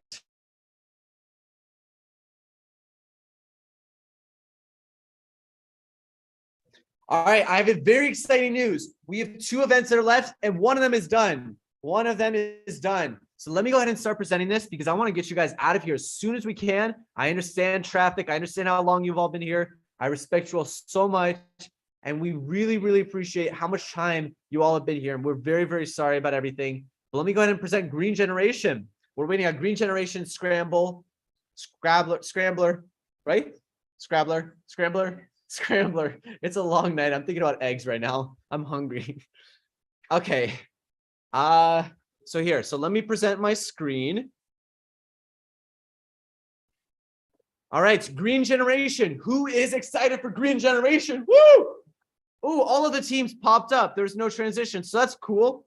So in 5th place, we've got Glen A. Wilson Cardinal. In 4th place, we've got the Lynbrook Red School. In 3rd place, we have the Castro Valley Radon. 2nd place, we've got the Amador Valley Purple. And in 1st place, we've got your Lynbrook Blue team. So can we give it all up for all of these teams? 5th place going to Glen A. Wilson Cardinal. 4th place going to Lynbrook Red. 3rd place going to Castro Valley Radon. 2nd place going to Amador Valley Purple. And 1st place going to Lynbrook Blue. Congrats. We have one more event. Once we have that one more event, we can tell you all who has won the grand titles for our day. We will be doing that very, very soon. We are almost done. One more event. Can I get a woot woot in the chat for our one more event? And of course, a round of applause to all of our graders. I want to see that one more time. Let's see. I see something in the chat. Again, if there's a specific error to your school, please go ahead and email us. We will go ahead and respond to it as soon as we can. I am not positive about any of the errors myself, but they will be able to answer you via the email. So here are the results for Green Generation. I am going to stop the share. We have one more event, and then we can present team awards.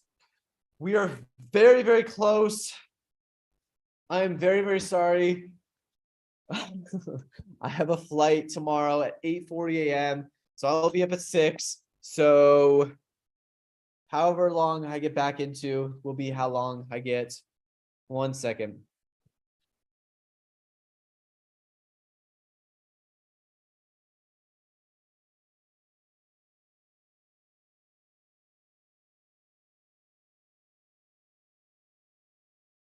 All right, I see a lot of woot woot. What's the last event? The last event is Scrambler.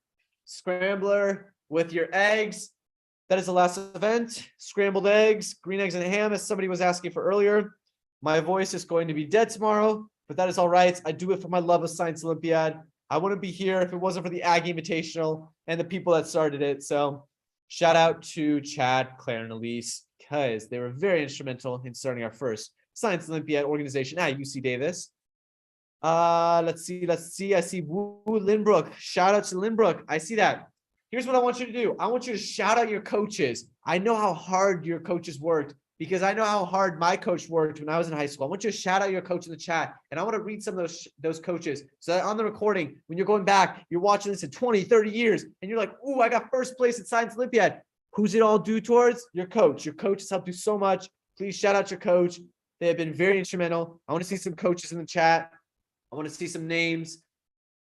We'll go ahead and wait for some coach names. I'm very excited to read some of these. Let's see some coach names. We are waiting for the coach names. I'm very excited to read the coach names. Please tell me all about your coaches. I'm going to read them, shout them out, give them the praise that they all deserve and all love. Nobody so far. I will give it a few seconds. I understand that there is some lag. Everybody loved Chad's drawing right here of some trapezoid and blue and red arrow. Shout out to Mr. Nguyen. I think that's how it's pronounced. It's a bird. It's a plane. It's Wen Lin. Yes, shout it out. Shout out to Mr. Selden from St. Francis High School. Mr. Van Muten, you got some hard eyes next to your name. You are very loved by your team. Shout out to you. I want to see some more shout outs. Come on, there's not been only 4 coaches at this event. I've seen so many adults walking around. I've had so many embarrassing encounters by walking into random rooms today. I didn't know if they were high school students. I didn't know if they were UAll people. I didn't know if they were, UC Davis people. I got some very random looks. There was some group practicing a cappella. I walked in their room and they were like, ah! Like they stopped very high. I was like, very much sorry. So sorry about that. There were some people playing some video games in the other room. I went into their room and they're like, oh, you want to play Smash Bros with me? I said, I can't. I've got an event to host. I see some more chats. I see Coach David Kim and his lovely son, Noah Kim. Shout out to you and your son. Very much appreciated. How about we get, I got something. Who heard that In-N-Out is going to Tennessee? That is very exciting because In-N-Out is going south. They're going south. Chad, they might be coming to Cornell, might be coming to East Coast. We love ourselves a good In-N-Out. I love it. There's an In-N-Out in Davis. So if you leave soon enough, you can actually reach In-N-Out. So try to get your In-N-Out. We got some more shout outs. We have shout out to all of the Tokay High School coaches. Shout out to you all. Shout out to Coach Grace XU. Sorry if I pronounce it wrong, but shout out to you all. You all are very fundamental. Let's see. All right. I have word that Scrambler is all done. Does that mean that we are all done with everything else? Yes. 5 minutes of a break to get overall. You heard that. We're going to be presenting Scrambler right now. I'm loading the screen as we speak. And then we're going to take a 5-minute intermission. And then we're going to present overalls. And then we're going to send you all home, hopefully with less rain than you started with today.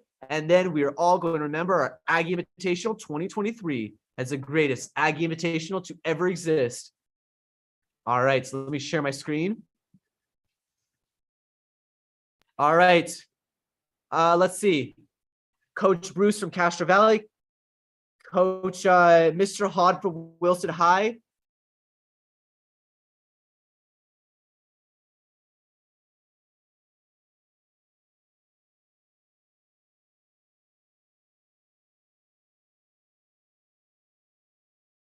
All right, people, we've got Scrambler. Here we go. We are presenting Scrambler. Our 5th place Scrambler team is Mission San Jose Lime. Woo, woo, woo. Shout out to Mission San Jose Lime. We've got 4th place Mountain View White. And in 3rd place, we've got Glen A. Wilson Gold. As a reminder, when all of the awards are done, which we've got a few more team awards after this, we are going to be allowing you to come pick them up. They're going to be in room 1218 in TLC. If you need help finding that, please let us know. But that's going to be 1218 TLC. We have 2nd place Monta Vista Purple. And your first Scrambler person to go is Glen A. Wilson Cardinal. Round of applause to you all. That was 22 wonderful events. We're going to take a 5-minute intermission, and then we're going to show you all your team scores. Feel free to start making your way over to 1218. Not yet? Well, we will go with that soon. So come over soon. Not quite yet. 5 minutes.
All right, everyone. The moment you all have been waiting for. We are very, very close, if not almost done. So we are going to be presenting soon. If you all would like to make your way over to the awards room, we will be passing out awards packets and medals that you all won. But we are going to be presenting the team awards, the top 5 people, the top 5 teams who have won awards for their overall performance. So again, overall performance includes how well you all did in individual events and that combined. So we are almost ready.